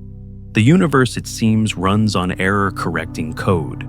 And understanding that code might reveal why reality is stable, why space doesn't dissolve into chaos, why we can trust the ground beneath our feet. The story begins long before quantum mechanics in 1947 with a mathematician named Richard Hamming working at Bell Labs. He was writing programs for early computers, and he kept running into a frustrating problem: errors. A cosmic ray hits a vacuum tube, flips a bit from 0 to 1. And suddenly your calculation is wrong. A wire overheats, a connection flickers, and data corrupts. Computers were unreliable, information decayed. Hamming realized you couldn't eliminate errors. Hardware would always be imperfect. But maybe you could detect them, correct them, recover the original message even after corruption. He invented the first error-correcting code. The idea was beautiful in its simplicity. Instead of storing a single bit 0 or 1, you store it redundantly. A 0 becomes 0, 0, 0. A 1 becomes 1, 1, 1. Now, if one bit flips due to noise, you can detect it.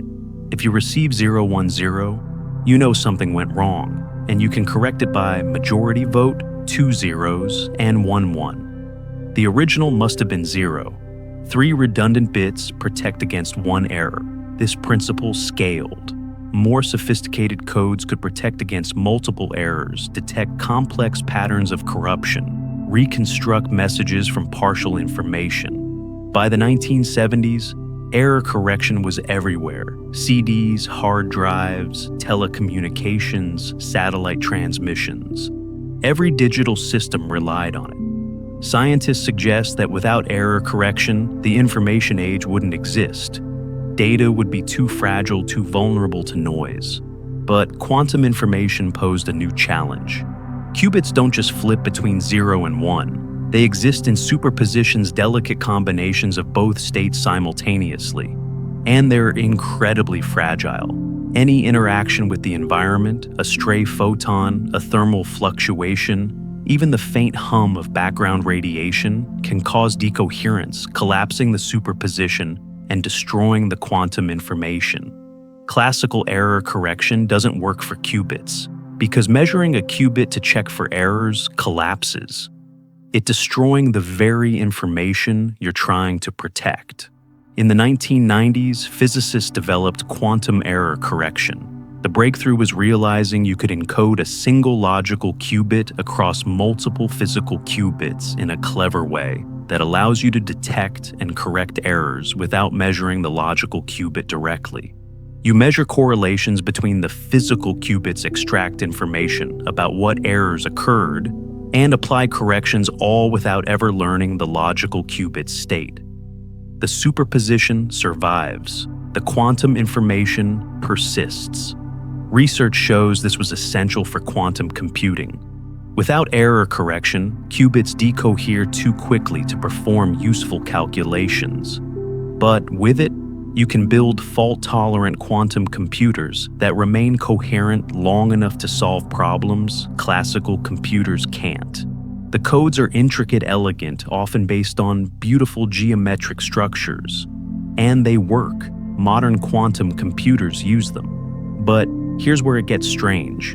In 2014, a physicist named Daniel Harlow and his colleagues were studying the ADAS-CFT correspondence, trying to understand how information in the bulk spacetime relates to information on the boundary. They discovered something unexpected. The way information is encoded in ADAS-CFT looks exactly like a quantum error-correcting code. The bulk geometry acts as the logical information, and the boundary theory acts as the physical qubits encoding it. You can lose access to part of the boundary equivalent to physical qubits being corrupted and still reconstruct the bulk geometry from the remaining pieces. This wasn't a vague analogy. It was precise mathematical equivalence. The equations describing how the boundary encodes the bulk match the equations describing quantum error correction. Scientists suggest this means space-time itself is an error-corrected structure. The redundancy built into the holographic encoding protects the geometry from quantum noise, keeps it stable, prevents it from dissolving into incoherence. Think about what this implies. When you walk across a room, you trust the floor is solid, the space is continuous, distances are reliable. But at the quantum level, everything is fluctuating, uncertain, probabilistic. Virtual particles pop in and out of existence. Quantum fields oscillate wildly.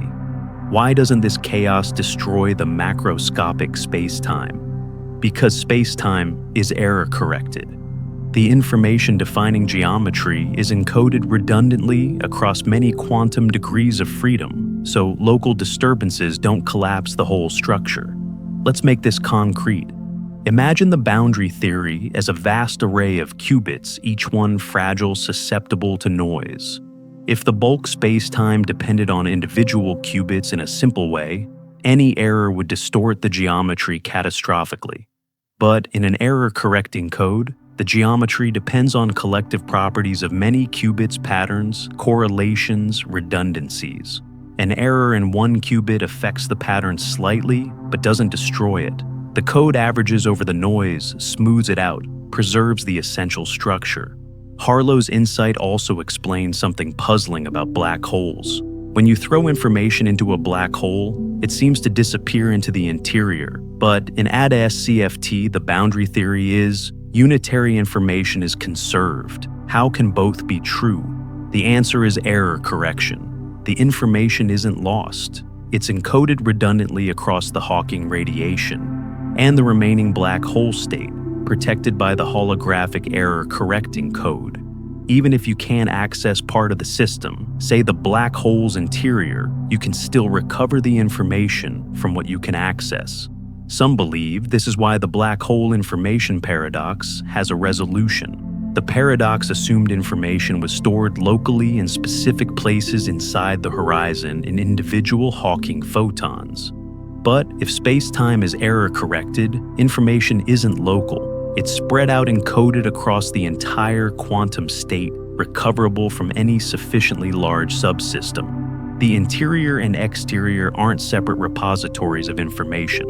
They're two ways of organizing the same redundantly encoded data. Now, you might wonder who designed the code.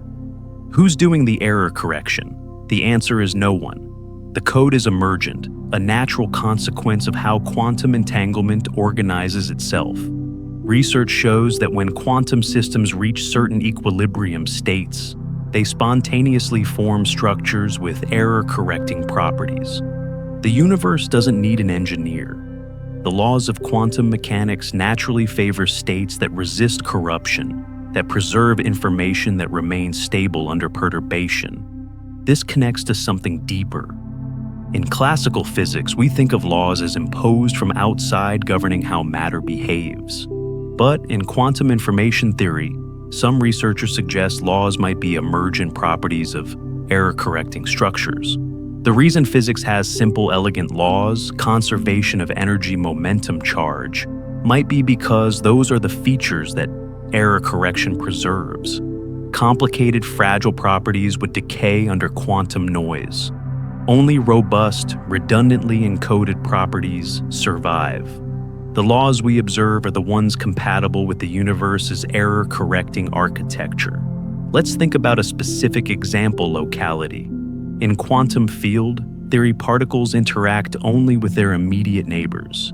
Information propagates at the speed of light, not faster. Why? In an error-correcting code, local operations affecting only a small number of qubits cannot significantly change the global encoded state. The redundancy prevents it. Scientists suggest this might explain why locality holds an emergent spacetime. It's not a fundamental law, but a consequence of error correction. The code enforces locality because non-local operations would corrupt the encoded geometry. Another example, the equivalence principle, Einstein's insight that gravity and acceleration are indistinguishable. In general relativity, this is a postulate, a starting point. But in the error-correcting picture, some believe it emerges naturally. The redundancy of the code means you can describe the same geometry in many different ways, different reference frames, different coordinate systems, and all descriptions are equivalent, protected by the error correction. The equivalence principle is a symmetry of the code. There's also a connection to entropy. In 1948, Claude Shannon proved that error correction has a cost redundancy. To protect n bits of information against errors, you need to store more than n physical bits. The extra bits carry redundancy, allowing error detection and correction. But this means the physical system has higher entropy than the logical information it encodes. The microscopic states, the physical qubits, are more numerous than the macroscopic states, the logical information. In spacetime, this might explain Bekenstein-Hawking entropy. The entropy of a black hole proportional to its area might be counting the redundant microscopic states, the physical qubits on the boundary needed to error correct the logical geometry of the bulk. The more area, the more qubits, the more redundancy, the higher the entropy. And the more robust the encoded spacetime, the better it resists quantum fluctuations. Some researchers have found that different error-correcting codes have different properties, different trade-offs between redundancy and correction power. Maybe different spacetimes correspond to different codes. Our universe might use a particular code, perhaps related to the structure of string theory, or the geometry of extra dimensions. Other codes might describe other universes, other geometries, other physical laws. The landscape of possible codes is the landscape of possible realities. One particularly intriguing idea, Calabi-Yau manifolds. In string theory, extra dimensions are compactified on these complex geometric shapes, six-dimensional spaces curled up at every point in our familiar three dimensions. Physicists have long wondered why nature chose a particular Calabi-Yau manifold. There are countless possibilities. But maybe the answer is error correction. Some Calabi-Yau geometries correspond to better error-correcting codes than others. Nature selected the one that best preserves information, that resists decoherence, that generates a stable universe capable of supporting complex structures like galaxies, stars, life, consciousness. Research shows this perspective also sheds light on the cosmological constant problem. In quantum field theory, vacuum energy should be enormous, curving spacetime catastrophically, but it's not. The observed cosmological constant is tiny, almost zero. Why? Maybe because the error-correcting code suppresses it. Large vacuum energy would be a kind of error, a deviation from the encoded geometry, and the redundancy of the code corrects. It drives it towards zero. The vacuum we observe might be the error-corrected vacuum, the stable configuration the code protects. Now, think about your own experience. Right now, countless quantum processes are happening in your body, electrons hopping between molecules, photons absorbed and emitted neural signals propagating through your brain. Each process is probabilistic subject to quantum uncertainty. Yet your experience is stable, coherent, reliable. You perceive a continuous self, a persistent world. Why doesn't quantum noise destroy your consciousness? Some believe biological systems use error correction too. DNA is famously redundant with multiple copies of genes, repair mechanisms fixing mutations. Neural networks in the brain are massively parallel, distributing information across billions of neurons, so damage to one region doesn't erase memories or collapse cognition. Life, it seems, discovered error correction long before humans invented computers. Or perhaps life is possible only in a universe with error-correcting spacetime, where stability and coherence emerge naturally from the quantum substrate. Scientists suggest this might also explain the arrow of time. In an error-correcting code, errors accumulate over time despite correction. You can slow the accumulation, but you can't stop it completely.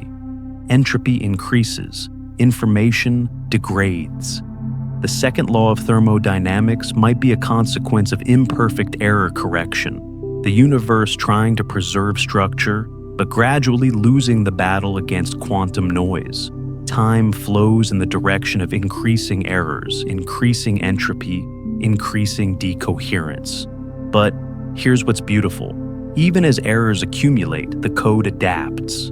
New redundancy emerges, new structures form. Complexity increases even as entropy rises. Stars die, but their elements seed new stars. Galaxies collide, but new galaxies form from the debris. The universe is running a self-correcting computation, processing information, creating structure, evolving toward configurations we can barely imagine. So, when you look at the night sky, you're not just seeing stars scattered across empty space. You're seeing the output of a cosmic error-correcting code, a quantum computation that's been running for 13 billion years, processing information, building galaxies, preserving structure against the noise of quantum fluctuations. The stars shine because the code works, because space-time is stable, because the universe proofreads itself at every instant, catching errors before they cascade into chaos. And you're part of that code part of the computation, part of the self-correcting structure that writes reality into being one quantum correction at a time.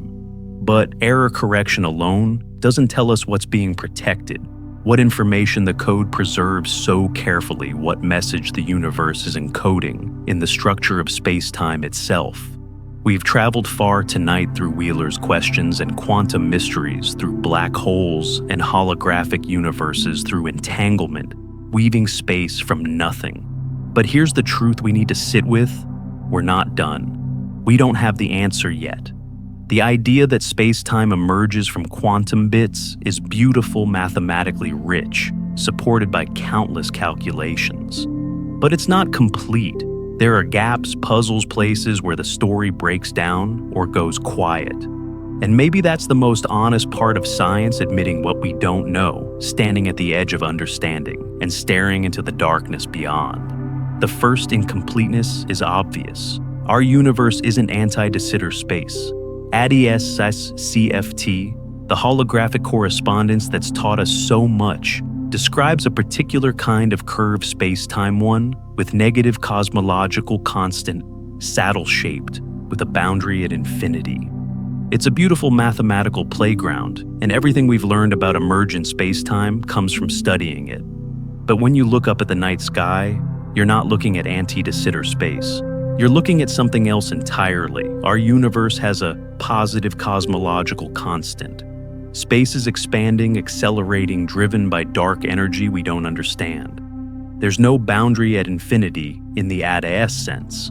Instead, we have a cosmological horizon, a sphere beyond which light can never reach us, regions of space receding faster than light can travel. The geometry is different. The physics is different. And we don't have a holographic description for it. Not yet. Scientists suggest this is one of the biggest open problems in theoretical physics. How do we extend holography to de Sitter space, to cosmological spacetimes, to the universe we actually inhabit? Some researchers are working on it. There are proposal ideas, partial results. In 2011, physicist Andrew Strominger and collaborators suggested that de Sitter space might have a dual description, a quantum theory living on the cosmological horizon. But it's not clear, not proven. The mathematics is harder, the structure's less symmetric, the answer's more elusive. And without understanding holography in our universe, we can't be sure that space-time really does emerge from quantum bits in the way ADS-CFT suggests. Maybe it works differently here. Maybe the principles are the same, but the details diverge. Maybe our universe requires new ideas, new mathematics concepts we haven't discovered yet. Research shows that cosmology and quantum gravity remain separate in important ways, and bridging that gap is one of the great challenges ahead. There's another gap deeper and stranger. We still don't know how time emerges. In ADS-CFT, the boundary theory has time. It's a quantum field theory evolving in time, and that time is connected to the time coordinate in the bulk space-time. But time itself isn't explained. It's put in by hand, assumed from the start. Where does time come from? Why does it flow? Why does the universe have a past and a future, a direction, an arrow pointing from what was toward what will be? Some physicists like Tadashi Takayanagi have proposed that time might emerge from quantum entanglement just as space does. As entanglement grows and becomes more complex, time ticks forward. The increase in entanglement entropy might be the increase of time itself. But this is speculative. Scientists suggest the mathematics isn't complete, the picture isn't clear. We have hints, fragments, pieces of a puzzle not yet assembled. And here's what makes it hard. Time feels so fundamental. Your experience is saturated with it. Memory, anticipation, change, causation, all require time. Yet, in the deepest equations of quantum mechanics, time is just a parameter, a label, not something physical. In general, relativity time is part of space-time, mixed with space relative to the observer. There's no universal now, no cosmic clock ticking the same for everyone. Time is already strange before we try to make it emergent, making it emerge from something even more fundamental. We're still learning how. The third incompleteness is about initial conditions. If space-time emerges from quantum information, what was there before? How did the information get organized in the first place? The Big Bang is usually thought of as the beginning of space-time itself. Before it, the question what came before doesn't make sense because there was no time. But if time is emergent, if it arises from quantum entanglement, growing and evolving, then maybe there's a more fundamental notion of sequence of change existing before space-time crystallizes. Some researchers have found that the early universe might have been in a state of minimal entanglement, almost separable with quantum fields barely correlated. As the universe evolved, interactions created entanglement and space-time emerged from that growing web. But why did it start that way? Why minimal entanglement and not maximal? Why this particular initial state and not another? These questions touch on the deepest mysteries of cosmology, the origin of everything, and we don't have answers. Not yet. There's also the problem of observation. Wheeler's participatory universe suggests that observation is fundamental, that reality requires measurement, that the act of asking questions creates the answers. But who observed the Big Bang? If the universe began in a quantum superposition, who collapsed the wave function, who made the first measurement? You might say the universe observes itself, that subsystems measure each other, creating a web of observation that bootstraps reality into existence. But the details are murky. The mathematics is incomplete. And then there's consciousness. We've been careful not to overstate this. Science doesn't know how consciousness relates to quantum mechanics, to measurement, to the collapse of the wave function. But the question hovers at the edges of everything we've discussed. If reality emerges from observation, from the extraction of information through measurement, and if consciousness is the ultimate observer, the thing that actually experiences the results of measurement, then maybe consciousness plays a role we haven't understood. Maybe the universe needs minds not just as passive witnesses, but as active participants in the creation of reality. This is speculative, controversial. Many physicists reject it, arguing that consciousness is a red herring, that measurement happens through physical interactions, whether or not anyone's aware of them. But others, including Wheeler himself, thought consciousness might be essential. We don't know. Scientists suggest this is one of the hardest problems in all of science, the relationship between mind and matter, between subjective experience and objective reality. And until we understand it, our picture of emergent space-time remains incomplete. Let's be honest about another limitation. Everything we've discussed relies on mathematics, tensor networks, holographic dualities, quantum field theory. But mathematics describes patterns. It doesn't explain why those patterns exist, why the universe follows these particular rules and not others. We can write down equations showing how space-time emerges from qubits, but we can't say why the universe is such that space-time can emerge. Why quantum mechanics? Why information conservation? Why these laws, and not different ones? Some believe there might be a deeper level still beneath quantum mechanics, beneath information theory, where the laws themselves emerge from something more primitive. But what logic, computation, existence itself, whatever that means, we're at the edge of what mathematics can reach, and beyond it lies territory we have no maps for. Research shows there's also a practical incompleteness. We can't test these ideas directly. We can't build a black hole in a lab and watch information escape through Hawking radiation. We can't probe the Planck scale where space-time supposedly dissolves into quantum foam. We can't observe the holographic boundary of the universe if it exists. The energies are too high, the distances too small, the phenomena too extreme. We're limited to indirect evidence, mathematical consistency, theoretical elegance, connections between ideas that seem too beautiful to be coincidental. But beauty isn't proof. Elegance isn't evidence. Many beautiful theories in the history of physics turned out to be wrong. Nature doesn't care about our aesthetic preferences. It does what it does, follows its rules, indifferent to whether we find them pleasing. So, we have to stay humble, admit uncertainty, accept that our story might be incomplete in ways we haven't recognized. There's another question that haunts this whole endeavor. If space-time is emergent, what about the other forces, electromagnetism? The strong and weak nuclear forces, do they emerge too? Or are they fundamental? In string theory, all forces are supposed to emerge from the vibrations of strings, different modes producing different particles and interactions. But string theory remains unproven, its predictions untested, its relationship to reality uncertain. Scientists suggest we might be building a tower of beautiful mathematics with no foundation in observation. And what about dark matter and dark energy? We know they exist. Gravitational effects show us galaxies held together by invisible mass, the universe expanding faster than it should. But we don't know what they are. If space-time emerges from quantum information, do dark matter and dark energy emerge too? Are they features of the emergent geometry, artifacts of how information is organized? Or are they separate fundamental ingredients we're missing?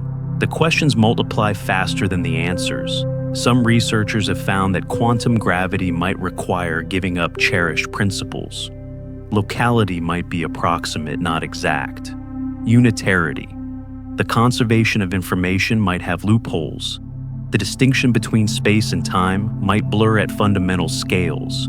We might need to abandon concepts we've relied on for centuries, ideas so intuitive we never question them. That's hard. It requires intellectual courage, willingness to be wrong, comfort with uncertainty. But here's what keeps physicists going. The incompleteness isn't failure, it's invitation. Every gap in understanding is a question waiting to be asked, a mystery waiting to be solved. The fact that we don't know how time emerges means there's something profound left to discover. The fact that our universe isn't ADES means we need new mathematics, new ideas, new connections. The unknown isn't a wall, it's a door, and we've made progress. 30 years ago, the idea that space-time could emerge from quantum information was barely conceivable. It from bit was a slogan, a hope, a guess. Now, it's mathematics. We have working models, precise calculations, tested predictions within those models. We understand black hole entropy. We've resolved the information paradox. We've seen how entanglement creates geometry, how error correction stabilizes space-time, how holography encodes 3 dimensions in 2. These aren't small achievements. They're revolutions in how we understand reality. So, where do we go from here? Scientists suggest the next breakthroughs might come from unexpected places, maybe from quantum computing, as we build machines powerful enough to simulate emergent space-time, maybe from cosmology as we gather more precise data about the early universe, the cosmic microwave background, the distribution of galaxies, maybe from mathematics itself, from new structures discovered by pure thought connections no one saw before, or maybe from you, someone listening tonight, wondering, curious, unwilling to accept mystery as final. Science doesn't belong to physicists and universities. It belongs to anyone who asks questions, who looks at the stars and wonders what they're made of, who feels the ground beneath their feet and asks why it's there. The next insight might come from anywhere, from anyone. Have you ever had a moment where everything clicked, where disparate pieces suddenly connected and you saw a pattern you'd missed before? That's what we're waiting for. With emergent space-time, the pieces are their qubits entanglement, holography, error, correction, black holes, cosmology. We can see they connect. But we haven't found the pattern yet, the principle that unifies everything, the simple idea that makes it all obvious in retrospect. Wheeler believed we'd find it. He had faith in human understanding, faith that the universe makes sense even if we don't see how yet. Maybe he was right. Maybe the incompleteness we feel now is just the darkness before dawn, the confusion before clarity, the last moments of not knowing before everything becomes obvious. Research shows that scientific revolutions often feel impossible until they happen, and then they feel inevitable. Quantum mechanics seemed insane until it became the foundation of modern technology. General relativity seemed absurd until we measured the bending of starlight, the precession of Mercury, the gravitational waves from colliding black holes. Maybe emergent space-time is the same. Crazy now, obvious later. So, we keep working, keep calculating, keep asking questions, keep building theories and testing them and discarding them when they fail and building new ones. We embrace the incompleteness. We sit with the uncertainty. We admit we don't know, and we find that admission liberating rather than defeating. Because not knowing means there's still something to discover, still something hidden in the mathematics, in the quantum foam, in the structure of information itself. And finding it, solving the puzzle, closing the gaps, understanding how space-time really emerges from quantum bits would be one of the greatest achievements in human history. A moment when we finally glimpse the code underlying reality, the deepest layer of the cosmic program, the simplest truth from which everything else flows. So, here we are at the end of the night, having traveled from Wheeler's question to the edge of what we know. We began with a simple wonder: what holds the stars apart? What weaves the fabric between here and there? And we found an answer, stranger than the question. Space and time, the stage on which everything unfolds, might not be fundamental at all. They might be emergent constructed, woven, built from something deeper and simpler, from quantum bits, from information, from the invisible threads of entanglement connecting everything to everything else, creating the illusion of distance, of separation, of the vast emptiness between stars. It's a beautiful idea, profound in its implications. Wheeler saw it first, or at least saw its shadow, glimpsed the possibility that reality comes from bits that every particle, every force, even space-time itself, derives from yes or no questions answered by the universe. He didn't have the mathematics to prove it, but he had the courage to imagine it, to speak it aloud when others thought it was madness. And decades later, physicists are proving him right. Not completely, not finally, but enough to change how we see everything. We learned about qubits, those quantum bits that can be zero and one simultaneously holding possibility in superposition, until the moment of observation forces them to choose. We learned they can't be copied, can't be cloned, that quantum information behaves more like matter than like classical data. We learned that entanglement connects particles across impossible distances, creating correlations that seem to transcend space itself. And we began to suspect that maybe entanglement doesn't transcend space. Maybe entanglement creates space, stitches it together from quantum threads invisible to our eyes. We watched physicists from different worlds, quantum information theorists and string theorists, computer scientists and cosmologists come together in the it from qubit collaboration. Learning each other's languages, asking questions, neither group could ask alone. We saw how their conversations led to breakthroughs, how the mathematics of quantum computing illuminated the mysteries of black holes, how error-correcting codes turned out to describe the stability of space-time itself. Scientists working together, crossing boundaries, building bridges between ideas. That's how progress happens, not in isolation, but in connection. We stood at the edge of a black hole and watched Stephen Hawking struggle with a paradox information, falling and seemingly lost forever, violating quantum mechanics. We saw how that paradox haunted physics for 40 years, dividing communities, forcing choices between beloved theories. And we watched the resolution emerge slowly through the work of many minds, showing that information isn't lost, but scrambled and coded in subtle correlations, protected by the geometry of space-time itself. The black hole doesn't destroy, it encrypts. We discovered holography, the radical idea that our three-dimensional universe might be a projection from information stored on a two-dimensional boundary, like a hologram on a credit card, but cosmic. Gerard de Hooft imagined it. Juan Maldacena proved it, at least in anti-de Sitter space, showing that gravity in the bulk is dual to quantum fields on the boundary, that space-time emerges from patterns of entanglement in a lower dimensional theory. It sounds impossible, but the mathematics works. Every test confirms it, and it changes everything. We learned from Mark van Riemsdonk that entanglement isn't just correlated with space, it is space. Break the entanglement in space itself, fractures, disconnects, ceases to exist.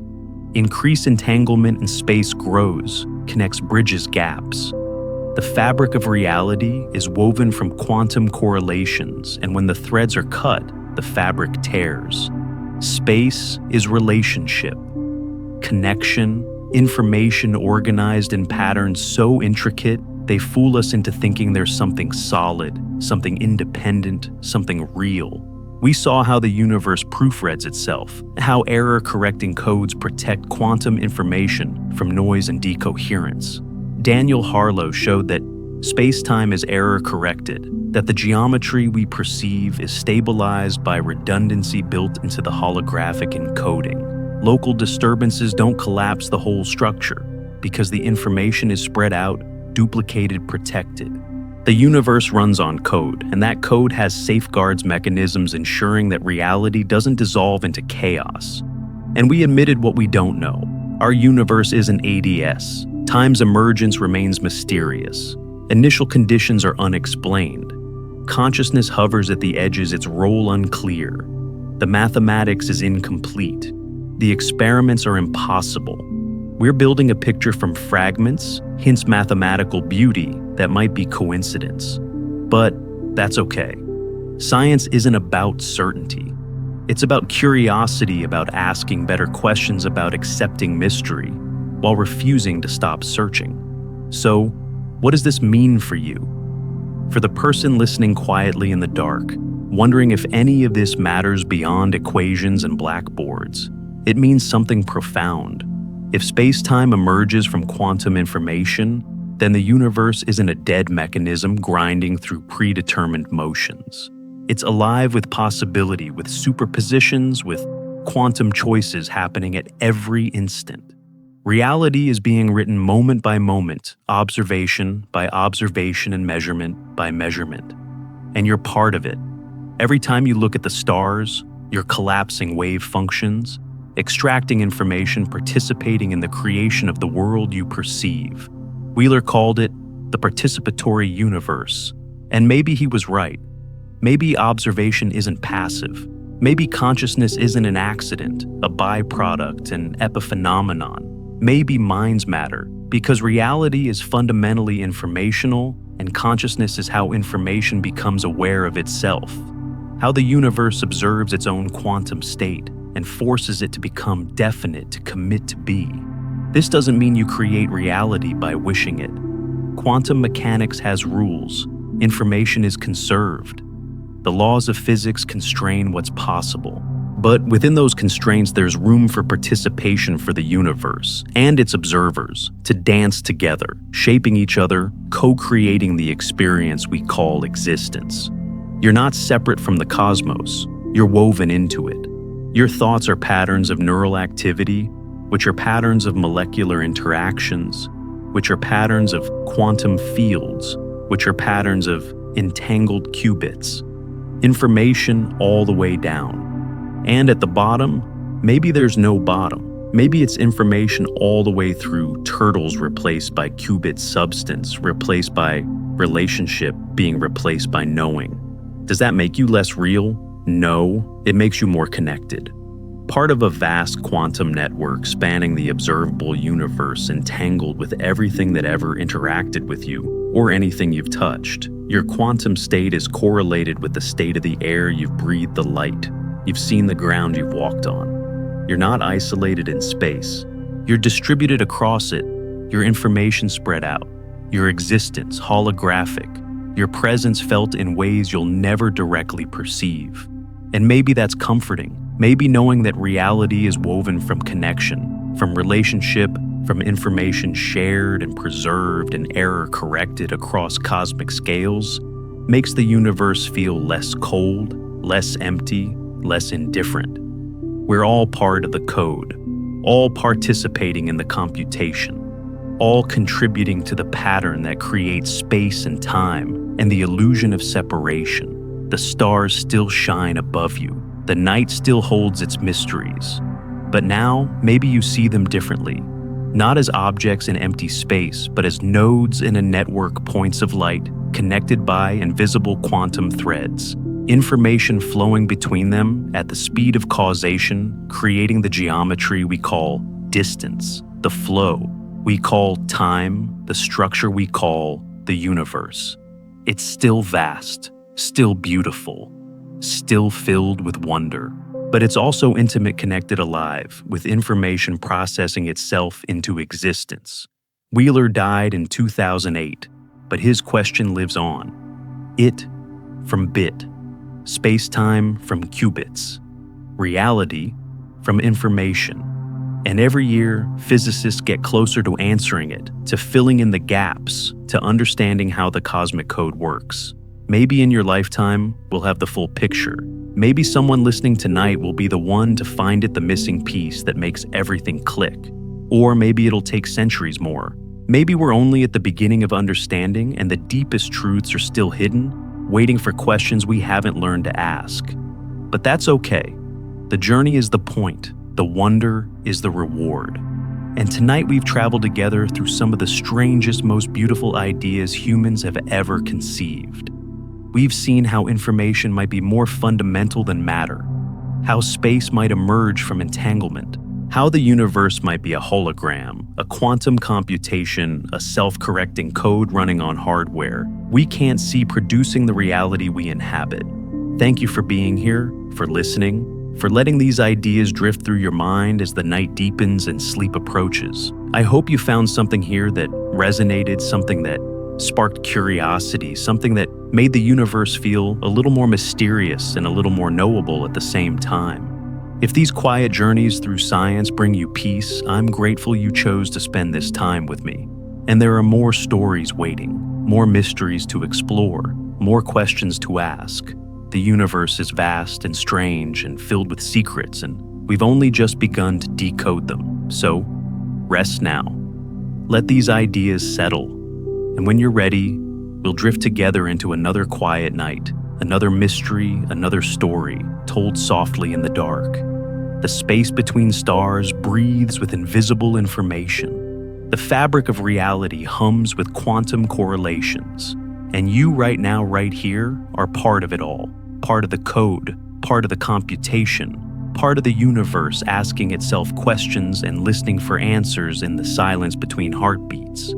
Sleep well, dream gently, and know that the stars are watching, held apart by quantum threads connected by entanglement, woven into the same cosmic fabric that holds you, that is you, that writes itself into existence one quantum bit at a time. Good night.